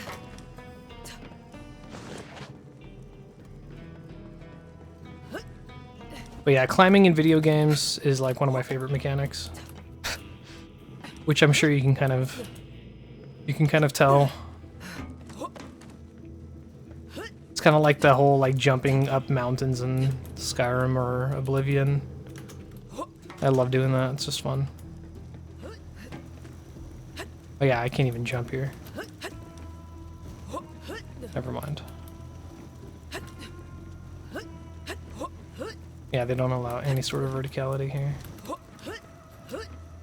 That's a shame. Okay. Next spot, we can actually do it in the next room, so let's go over here. Oh, not in the next room. You can actually, I've gotten on top of that engine before. Or a shiv.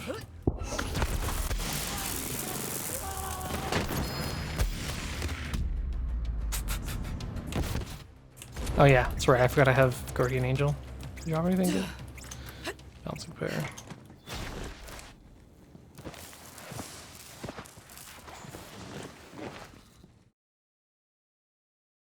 So that's the first one, but then again, like I said, it's early on. I'm sure everybody knows it. It's the first map in the game. First place you enter, it's like, of course it's going to be the most exploited if people find anything. And I'm sure there's stuff that I don't even know about. Let's see, the droughts. I was actually going to do a... Well, if I had woken up earlier today, I was going to end up doing a stream of just trying to find out-of-bounds areas. Actually, I can just get there with running. Fuck it.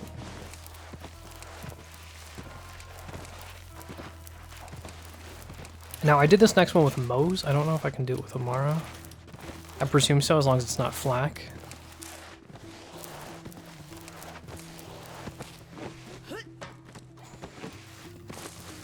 The Cistern of Slaughter out of bounds, you definitely can't do with Flak. I know that one for a fact. I tried it yesterday. I was showing it to somebody in matchmaking. And I was like, wait, no, I actually can't do this jump. Fuck you off.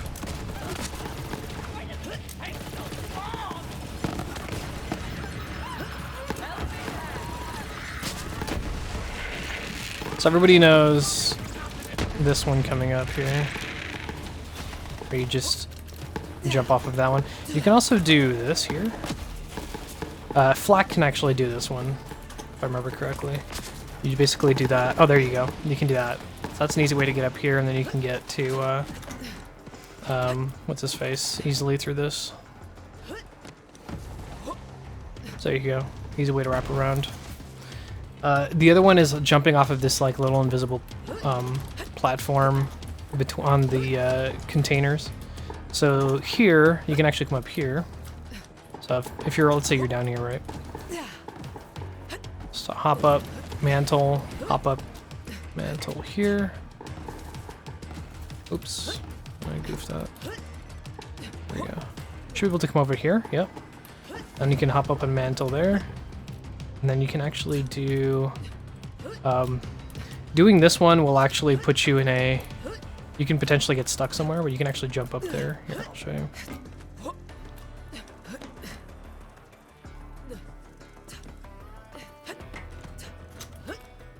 Come on.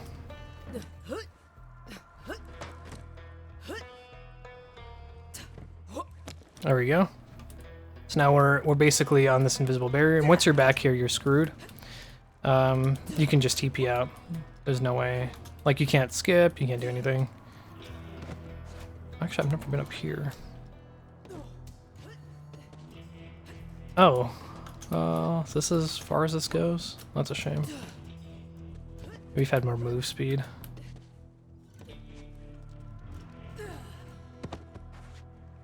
But yeah, there's some pretty interesting things you can do in certain out-of-bounds areas. So here, for example, yeah, we're just like walking through geometry. You can also come down here, see all the cars. Should be able to do this, I think. Yep.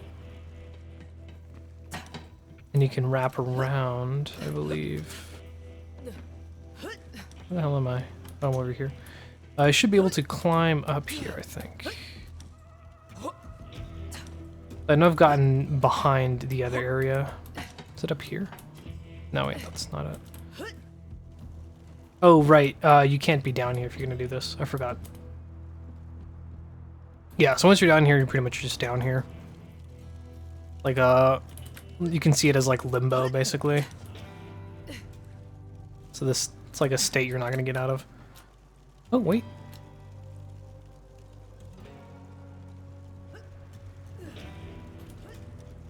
Maybe I can get on that?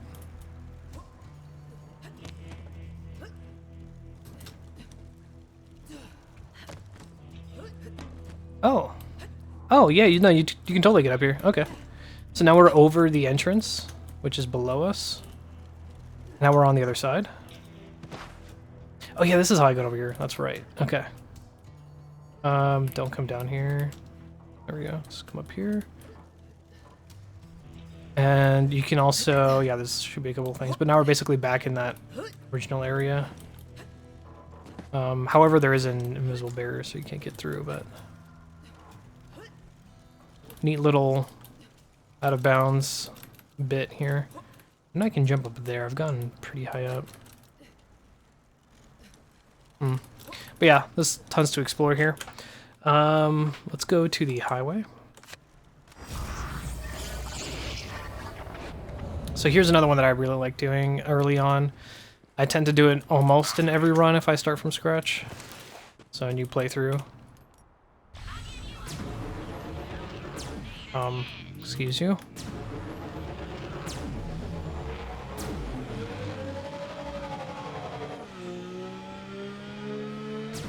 So when you get to the bit where you need to grab the Astronav chip,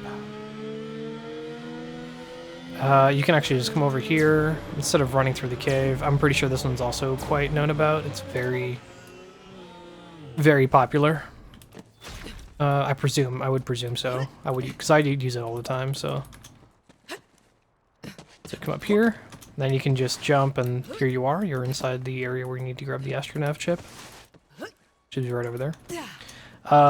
From here, you can actually get out of bounds.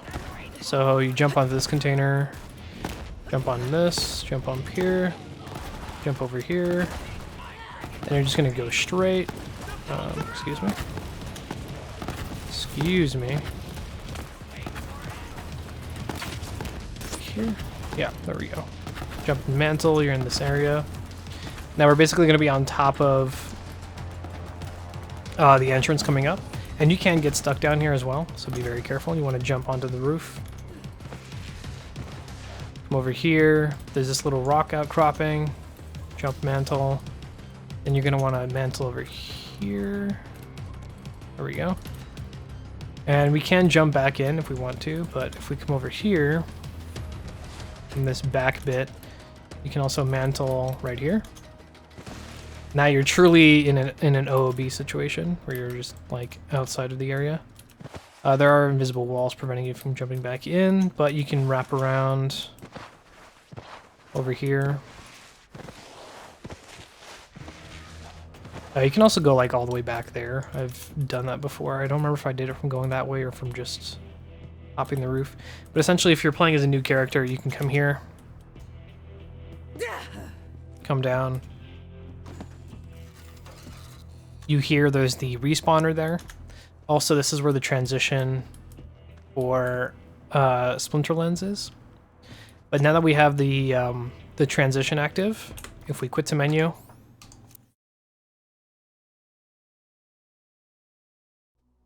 and come back in, we're going to respawn at that transition, or not the transition, but respawn at the respawn point. So if you're like a brand new character, you can get over here super easily, provided you have the vehicle. I'm actually no, you can actually get up here without the vehicle. So you can get here at level 2, I think, whatever it is. Yes, now we spawned in. Only one time on stream have I ever gotten able to go into Devil's Razor early, and nothing was active, but the enemies were still like really high level. So what you want to do, generally what I do is I come in super low level, I just run over here, pop this chest over here, and then you get, it's not level 72, but you'll get like level 28 or something loot that you can sell for some easy cash. That's a pretty fun one. That's a good little clip there. Yeah, and that one's like super easy, which is really nice. You get that one early.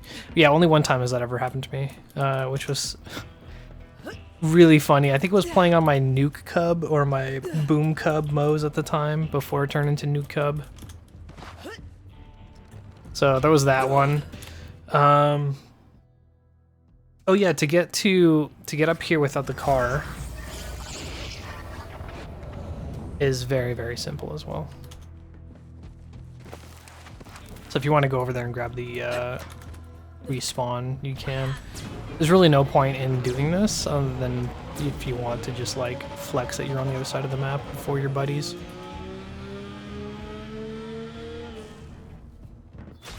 So you would just run over here, and then you would want to, you're going to start doing some mountain climbing right here.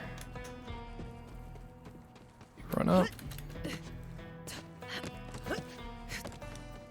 So you're going to want to jump onto that platform. They kind of tell you that you can do that because there's an ammo chest, which lets you come up here, then you wrap around, come up, and here you are. Now you're on the other side of the pit without the vehicle, which is really nice. That's a fun one you can do. Let's see, moving on. There's a really easy one in the Splinterlands. We go to the pit's shop point. I think I've shown this one before as well. This is a super simple OOB. Requires no skills whatsoever. I've actually gotten a vehicle up here before, which is quite funny. I can try again.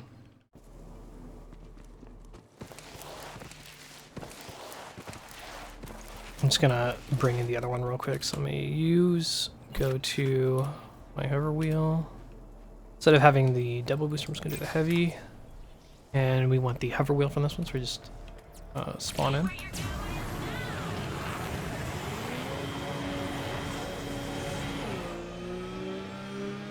And then you're gonna go to that arch over there.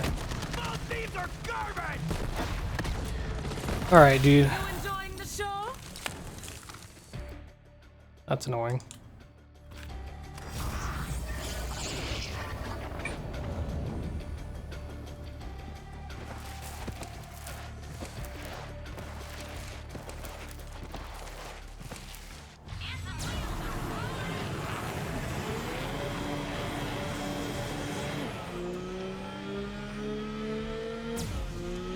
Okay, so you go all the way over here. And I'm surprised no one, like, they haven't, like, fixed this one, because it's so easy to pull off. Like, you would think that they would have, like, tested it or something. Thanks for fucking up my car, bro.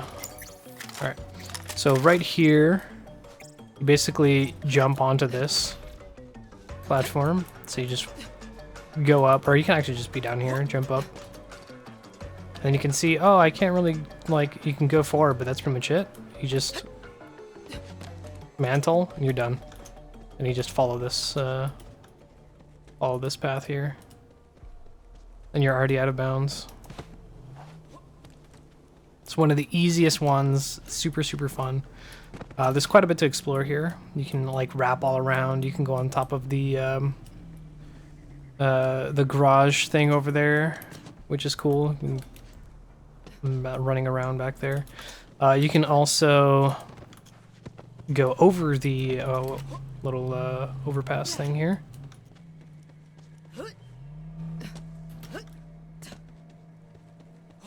Come down here.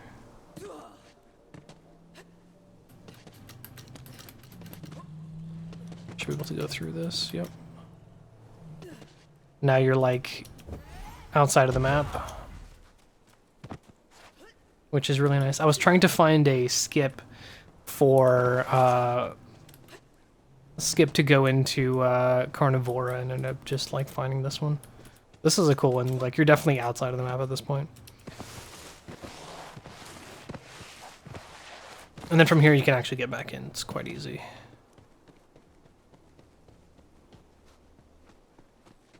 Up here. And then you can jump down and get back in there. You can also come down here, which is quite fun because you're also out of bounds. Actually go under this platform. Don't remember exactly how far you can go on this. Oh no, yeah, I'm dead. But yeah, that's a good one. I haven't explored too much in the Splinter ones. I'm pretty sure there's another one that you can probably do. Moving on.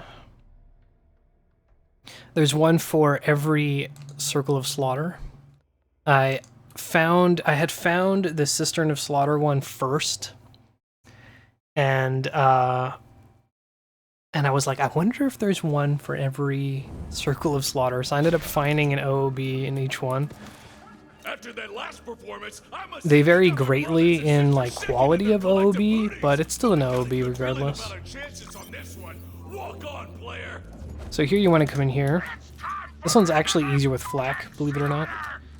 Jump on the dump truck. You want to aim for basically this upper portion of this arrow. This one's gonna be a little bit tricky. There we go. Then you want to jump onto this. So mantle. You want to mantle this pipe. Crouch and get into that area. So crouch. Try to drop in. This one's actually quite tough. It's easier with flak on this one, funny enough. This is one of the only ones that's actually way easier with flak. Because you can't fall down once you get up there. Like, you can't fall in that crack right there. There we go. Come on. But yeah, I ended up, every time I found an out of bounds, I ended up posting it in the Loot Lemon Discord. God damn it. And I posted a video too. It's like a streamable link. Okay, you know what? Here, I know it's possible to do. It's just very tough. I'm gonna switch over to flak, just to show it off because it's much easier. Let's go back to our little error bot here.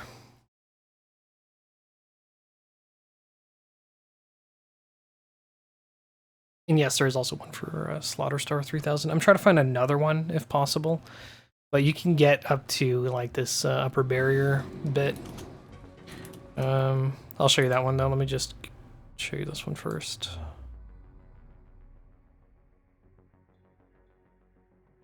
since we're still on Pandora.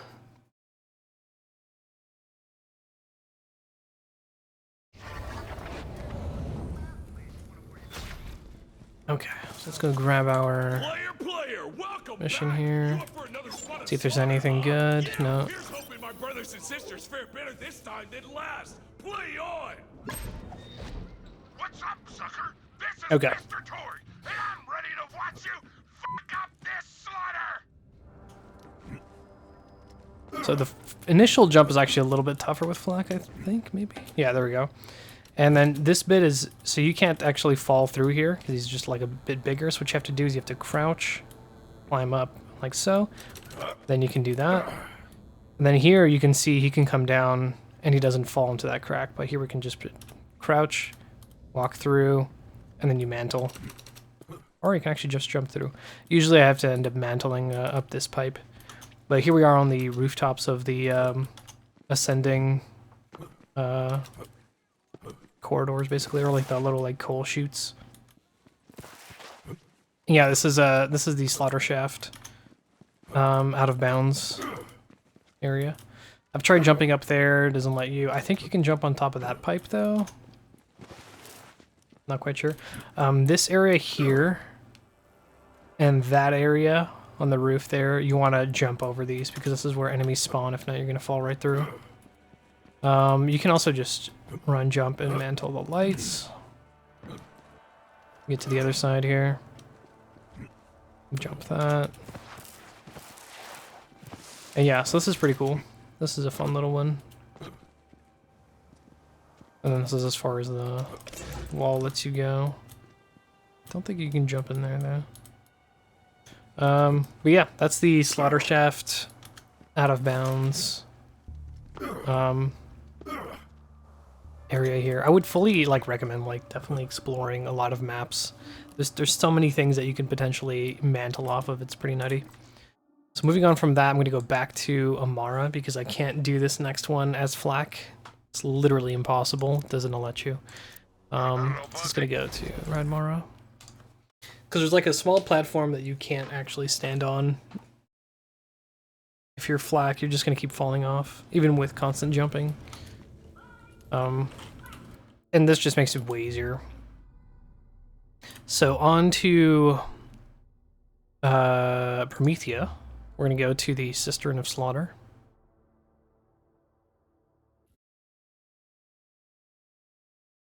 Cistern of Slaughter has some pretty neat stuff. There's really only one out of bounds, but you can mantle in the arena itself a bit. I tried to get onto the little cradle thing, but you can't get up there. So the out of bounds here, very, very easy, but it's also a little tricky too. So you have to just know. So TV, loudspeaker, and this platform here, Flak can't get on top, so you just jump up. Once you get to the end here, you're just gonna want to constantly jump. So there's like an invisible wall you can see we're standing on. And then you kind of just want to mantle. You'll see when I get it, but there's like a very specific place where you want to mantle. It's like right here. There we go. So now we're up here. We are officially considered out of bounds. Now if you try to walk forward, there's like a wall blocking you here. So what I tend to do is I jump and go over, like so. And then we're basically on this invisible geometry. You just want to walk the fence. And then you can turn, jump, mantle up here. This is all walkable geometry. Not that, of course. That's just the void. But yeah, now you're up here, which is really neat. And there's quite a lot to see there. If you get stuck, so there's so if you come down here, you're actually trapped. You can't continue there. But there's like, you know, there's still some cool stuff to check out. Is there a way to get up here? No.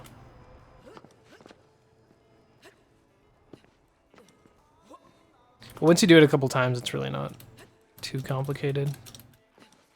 But yeah, there's like tons of... There you go, you can mantle there.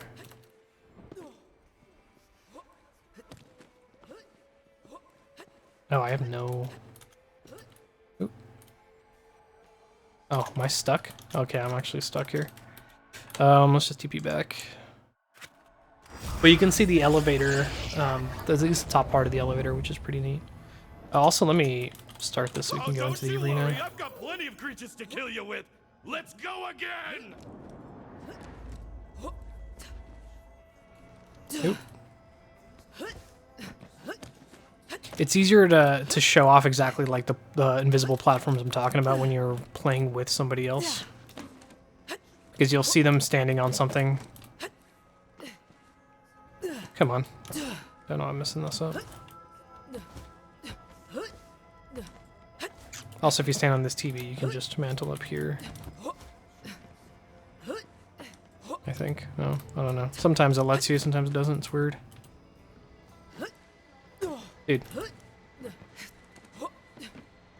Wait, once you're up here, you can. There's like an invisible barrier, so you can actually, you know, like you don't have to worry too much about being stuck there. Actually, I wonder if you can. No, geometry goes too high. Oh, you gotta get up here. Come on. There we go. So I ended up finding all of these just because a lot of time on my hands and wondering what I can climb on and whatnot. If you slip off, you're just gonna fall into the void. Because on that side is nothing. Over here, what I like to do is I like to walk through this building. Then you can actually come back here, and you can see like that's the transition point. You can actually see the name right there. Yeah, there's a lot of like walkable geometry that you can just walk through. It's pretty cool. Fun for exploring, I guess.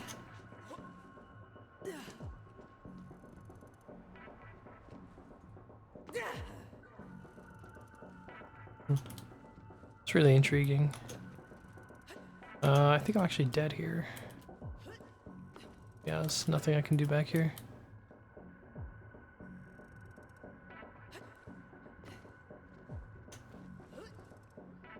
Oh, never mind. Okay. Yeah, there's that floating entrance there. But yeah, here's the transition right here. And then we were up there. Oh, I'm dead. Shit. But you can also, so to get to see the top of the elevator,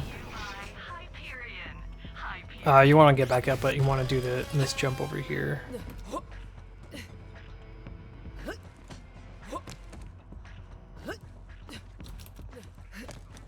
Go, get up.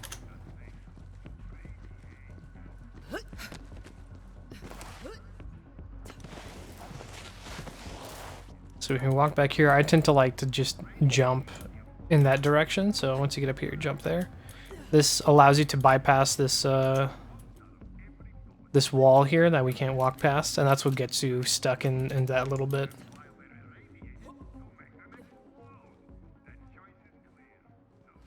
Yeah, there's some more stuff over here. You can see the water. There's also, yeah, so when you get over here, and then if you climb up here, and then mantle this.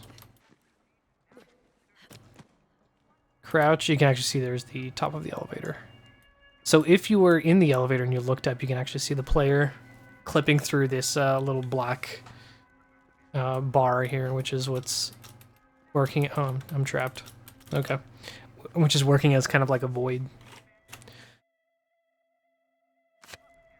In the arena itself, so that's the Cistern of Slaughter. That's like the main, I would say, OOB that's available here. The big oob. You can actually climb up there. I don't remember if I did that with flak or not.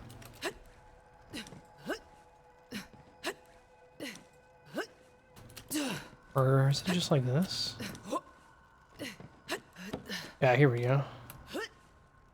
Yeah, you can just mantle up. Because I was trying to see if I can find another out of bounds from the elevator. But then if you were up there, you'd be able to just clip through. And I couldn't find one, which is kind of a shame. I feel like the elevator could have had potential in sharing some oobs. You can also get stuck underneath this elevator. I'll show that off real quick. You stand basically right here, like where you can see she's like lower than usual. You proc the elevator. Come on. jams you in the geometry, and then you get stuck back here. Which I've tried to utilize to see if I can find an out of bounds, but there's no out of bounds here. You can go under here though, which is kind of neat. If you bring the elevator back,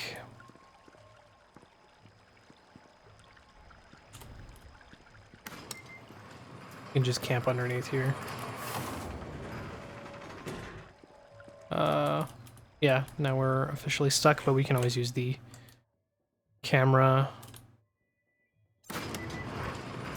like that. To get out of here, good luck, basically.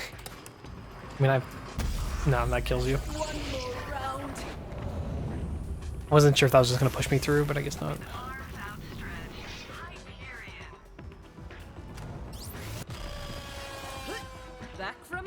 Yeah, originally I was like messing with the car and trying to see if I can jump off of the car to get up there, but then I ended up finding that other one with the TV, which was way easier.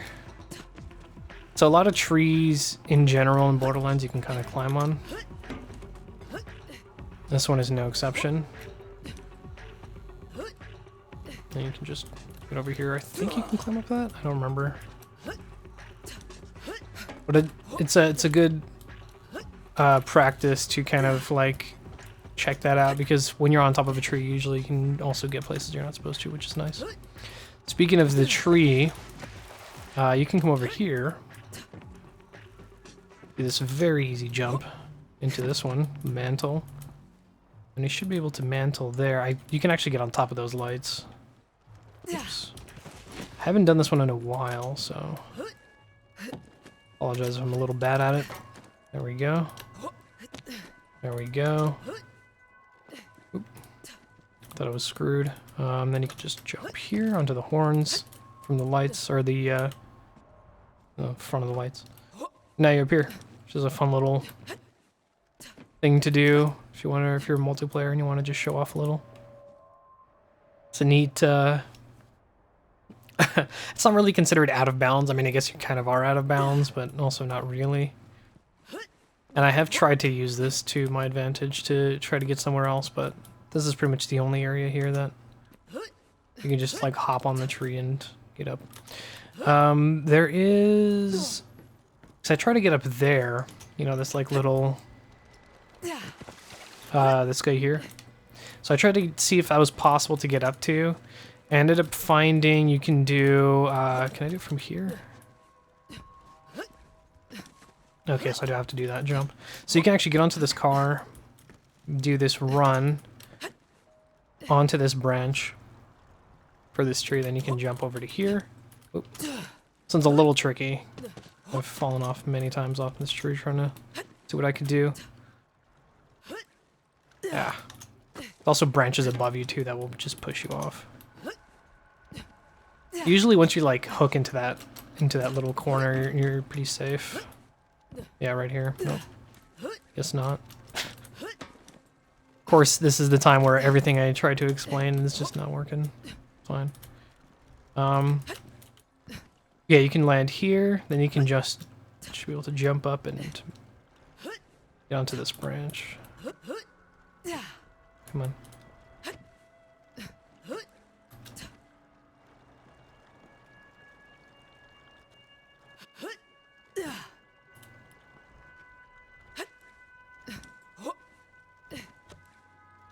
Come on.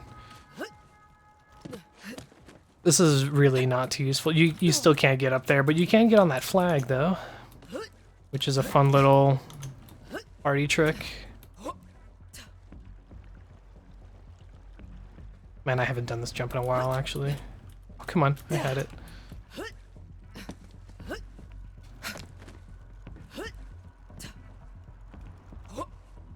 Now I have to show you to make sure that to prove I'm not crazy.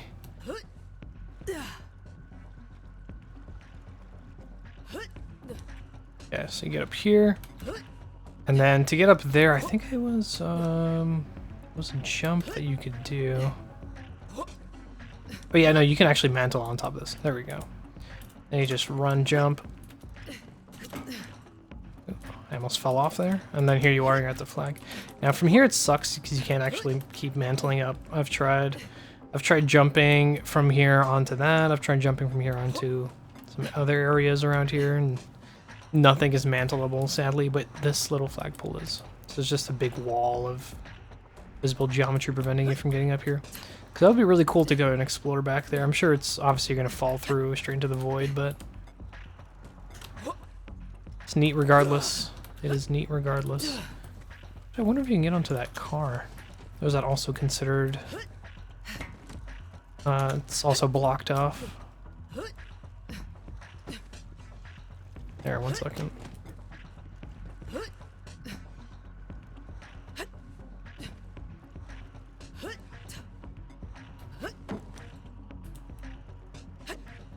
Yeah, I'd have to be able to do it from here. There's a couch on it. I don't think so, though. Nah, I can't mantle it. That's a shame. It didn't even show like a hand or anything. That's usually when I can kind of tell if it's possible. Oh, you can also get on top of this tree. Shit. Yeah, a lot of the trees in this game are very easy too. Yeah, if it was gonna let you, it would have let you.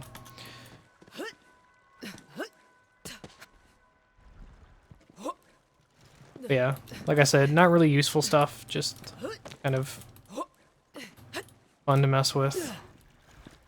Possible from the back? Oh no, there's like a ceiling here. That's a shame. Alright, well that's Cistern of Slaughter. Now for Slaughter Sar. There's one you can go, this one is pretty cool. Actually, you can go to quite a bit of it. I'd say about like half of it though. Half of the actual arena. Okay, so you're at the entrance here when you come in. You want to come over here.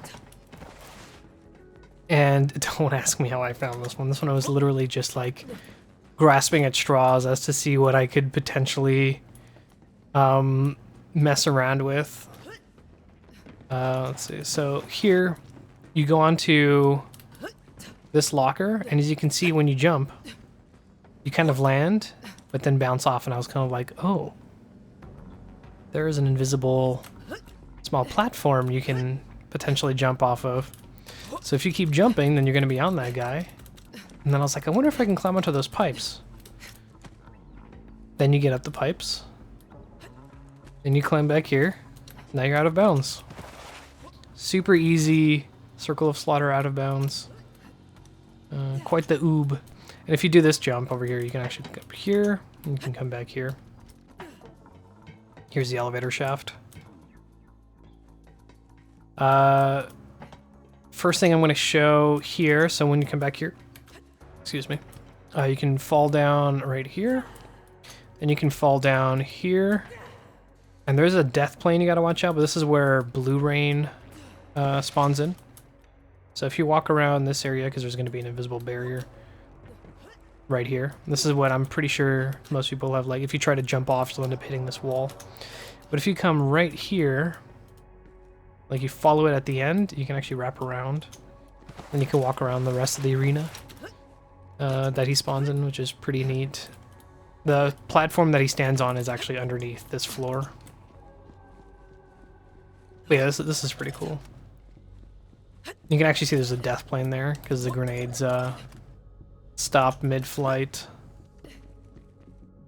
But yeah, and this is like...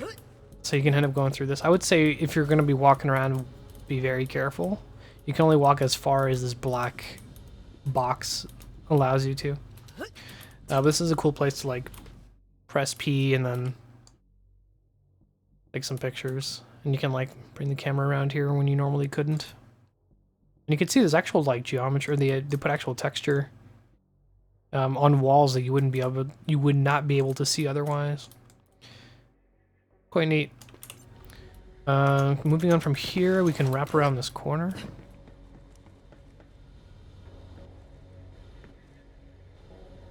Right there.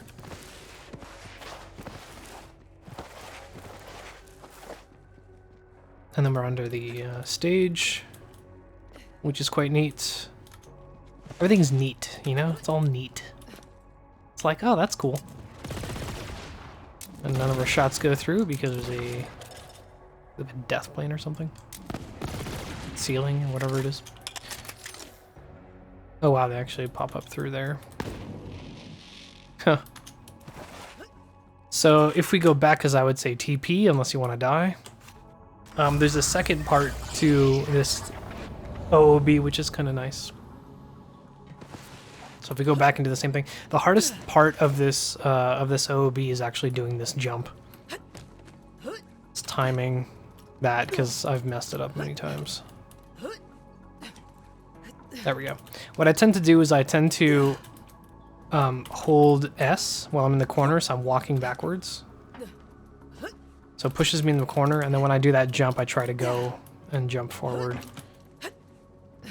Like that. And we can climb up here, and we can actually go onto this railing area. My bad. Here. Come on. Yeah, there's a huge wall, invisible wall, preventing you from even coming around this side, which kind of sucks. But if you come around this side, and you jump right here,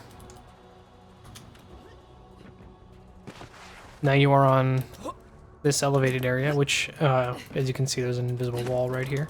But you can totally shoot through, which is nice. So you can have a buddy up here, and then you can have like, you know, a team down there and stuff. Pretty neat. So let's say you die, right? Like you die, and instead of you don't want to be up there, you want to be around here. Then, because that door will close, and you die during the round, you can just climb up here and mess around. And you can also come back here. This is like where the spawning area for the enemies are. And I've tried seeing if I can go down to Red Rain, but I couldn't. Also, that's really ominous.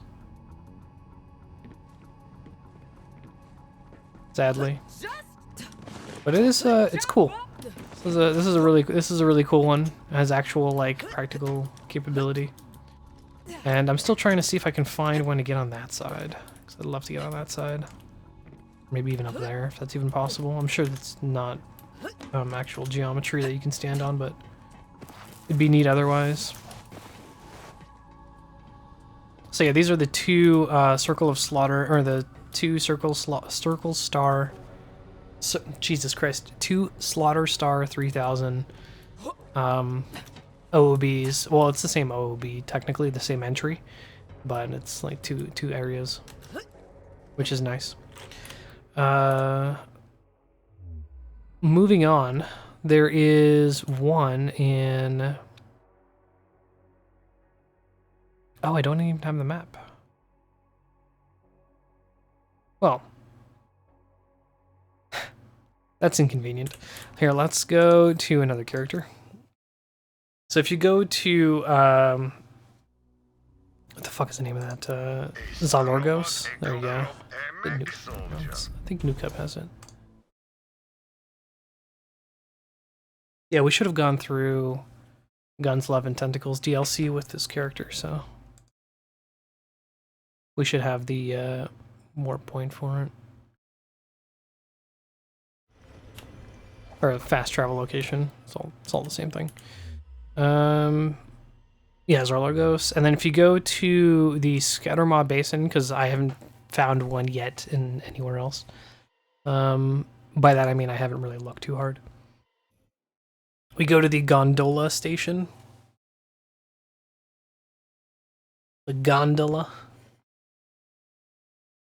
And from here we can actually do an out of bounds. That is quite easy once you get to once you get used to it.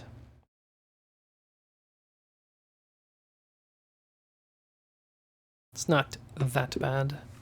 And it is huge. I think it's probably the biggest out of bounds that I've found. In general, there's so much walkable geometry. It's actually kind of scary. And this is if you were in the Loot Lemon Discord, you will have seen a screenshot I recently posted from there. Oh, okay. Well, I'll just leave what I have here. So if you come up right here, this is so easy. Right in this corner, you run forward, and then you can mantle up here. And then you just start hopping, trying to climb up here. There you go. Now we just crouch. Boom. Out of bounds.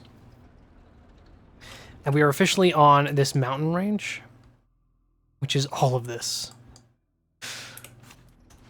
So this is all walkable geometry, at least for the most part that I've found.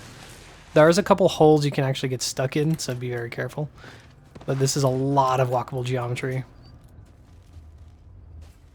It's absolutely massive. You can also easily fall back into the map too. So do not worry too much if you're scared. Oop. Speaking of which, here, let's go back in.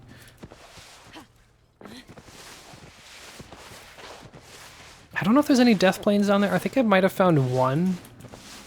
I don't quite remember. Oops, I messed that jump up. Yeah, you want to basically be hugging that wall there. But yeah, that one's, I think, one of the easiest ones, apart from the Splinterlands one, which is the easiest out of bounds. This one is also very, very simple. Come on. You'd have to get a little creative with a lot of the mantling, though. Sometimes you might look like you can mantle something, but might not. So that we just like jump through like 3 layers of mountains. There's one pit that I ended up finding once, and it's actually in the video that I posted in the Loot Lemon Media channel. So here you can actually just follow this ridge. Really cool. You get this incredible view.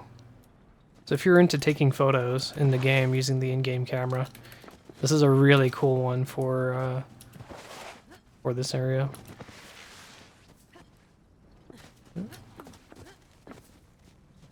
Like, I've done this one. I've stood on this little hill and taken a huge screenshot. But yeah, we can actually keep going. There is, you can attack enemies from up here, of course. Let's see. I still haven't fully explored the reaches of this one. So you can definitely have fun with it.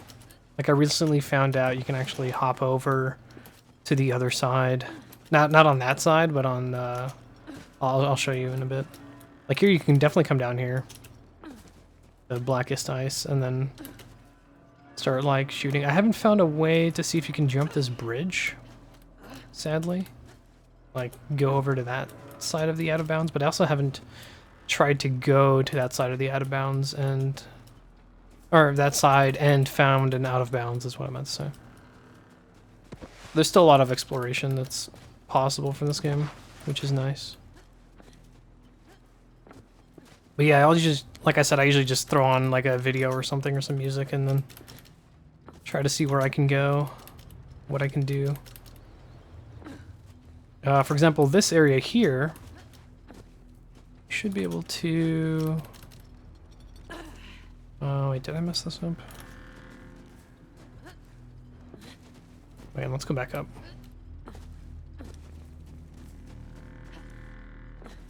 So this, you can actually cross this, I believe, or it's that. It's one of the two.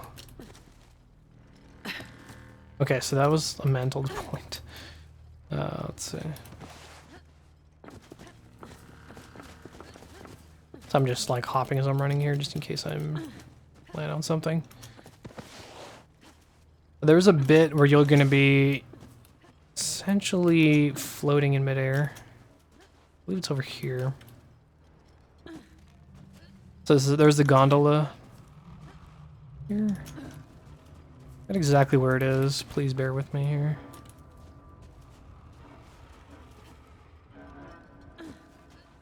Over here? It's such a weird fucking thing. Oh, here we go. Yeah, so you can actually run over. And so now we're just like floating. Which is true because you can still attack down there. Oh. Oh, well, we fell down, but there was a mantling point I missed. I didn't even know existed. Wait, you can get on, I think I got on from maybe further down, but you can get over on that side too, and there's still way more I haven't explored on that area. So that's a really cool one.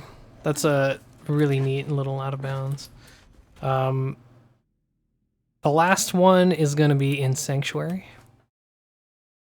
I saved this one for last because it's also really easy and it's pretty fun to look around. And I still haven't fully well, no, this one I've more or less fully explored, but I just recently found there's some floating text outside of the ship, which is kind of interesting.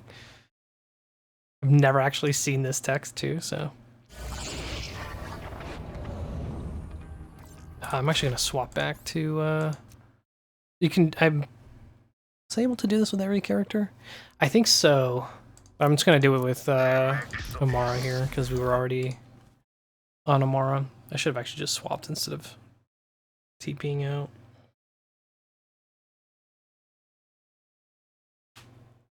This one's also really easy. Here we go. Anybody could do it, and it leads to some pretty interesting stuff. Actually, I'll show you another one beforehand. So this first quote-unquote out of bounds, this small little party trick you can do here, isn't too crazy. It's not an actual out of bounds ship. Like, you're not going to be like outside the ship. But it is pretty neat otherwise. Let's over here. Right. Okay, so if you don't already know, oh, other side. My bad. You serious? Don't touch that. It's an incredibly expensive, dangerous. So if you don't already know, there's a panel missing here. I'm pretty sure everybody. This is on everybody's game. If not, well then. Sorry, but if you jump and go into photo mode, and let's say you try to go up here, you're blocked by this ceiling, but you can actually bring the camera out here. This is how I used to do shots outside of Sanctuary. Is I would bring the camera up here, like so. Right here on this Tannis thing, you can actually jump up and should be able to mantle. Oh, can I only do this with flak? Oh, maybe flak can only do this one. You can actually mantle up here. Oh yeah, I think we... Wait. Yeah, I think flak is the only one that can actually do this jump. Oh, that's crazy. But you can actually mantle up there, and I've managed to just stand right there. It's kind of funny. Because I was trying to see if I could use that to like climb up there and find another out of bounds, but I found an even easier one that requires like no skill whatsoever. I must give credit to the devs though. This place is pretty tight-lipped in terms of what you can do. But in Ava's room, you can climb up this light and then just mantle up, and now you're outside the ship. No idea if anyone's ever found this. I found it the other day, and it is just really fun. This is a good one for, like, let's say you're in Krieg's Mind or something, or the actual like location, and you want to take a nice photo. You can bring yourself out of here, go into like, you know, widescreen, take some really good space shots. That one's really cool. But yeah, this is the Sanctuary clip, or the big Sanctuary out of bounds. Whenever the doors go up, they also peek through, as you can see right here. Kind of funny. I didn't even know there was a bench there. Huh. That's some unused geometry.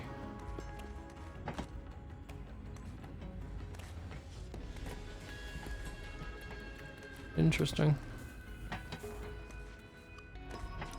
Do be careful of the invisible walls in some places.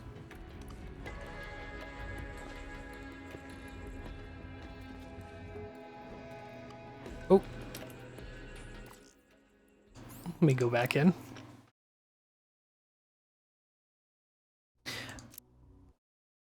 Also, worth mentioning, there is also this area in Sanctuary. Oh, you can actually end up in the nets, too, that are in the garage. I should show that off as well. It's a pretty cool little one. But not inside of the garage. You have to do it from the outside clip again. Or the outside out of bounds. There's this area here. Where you can do a nice little camp on the thing if you guys... Is it here? Yeah. If you come up here, crouch, you can actually mantle to this point, and then you're basically kind of like in an area you're not supposed to be. So that's a fun little one. But yeah, this is a pretty big one. It took me a long time to even find this one, this out of bounds. Once I did, I kind of slapped my head and was like, wow. Surprised I didn't even think of that. And no, you can't do it in Lilith's room, even though it's an exact mirror. I don't know why, but it's a mirror layout between those two rooms, and you can't do it in her room, which is so strange. I've even checked, and yeah, the pipes are there, and everything's exactly the same. It's just mirrored. It's weird. But you can climb up here, and if you have any friends down there, you can just be like, hey, look at me. Over here, near the end of the back of the ship here, there's actually some floating text.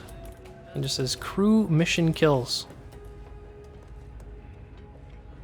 Not used for anything as far as I know. Also, there's a door. Just interesting stuff. There are the engines, which I'm sure if I tried to stand on, I would fall right through. But yeah, you can end up going down to the garage area and then stand on the net too, like those two hanging nets that are up there. It's kind of funny. There's all the player storage rooms. And finally, well, what happens if you fall off? To tell you the truth, you just keep going.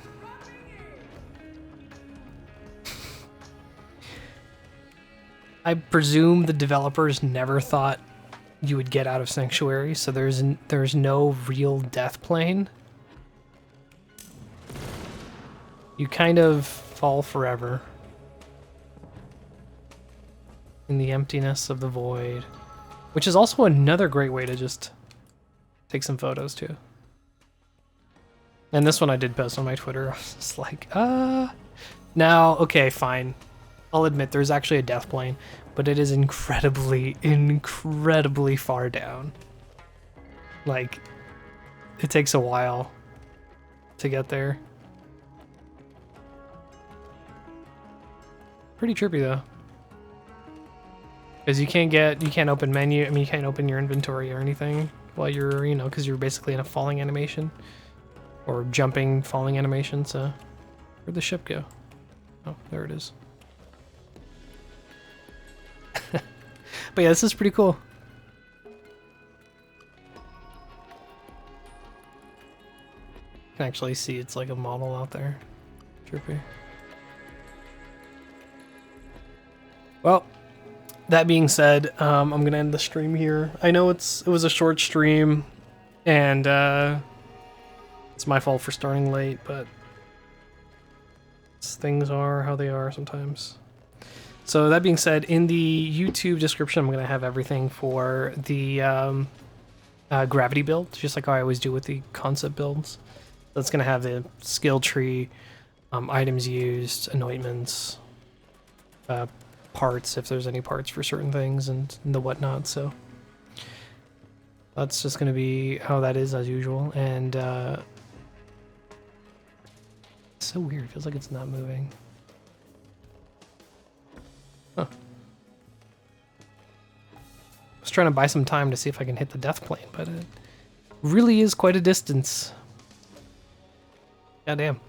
Alright, well that being said, thank you guys very much for sticking around. Thank you for watching. I will try to catch you, or I will catch you guys on the next one. And have a great weekend, you know? Peace.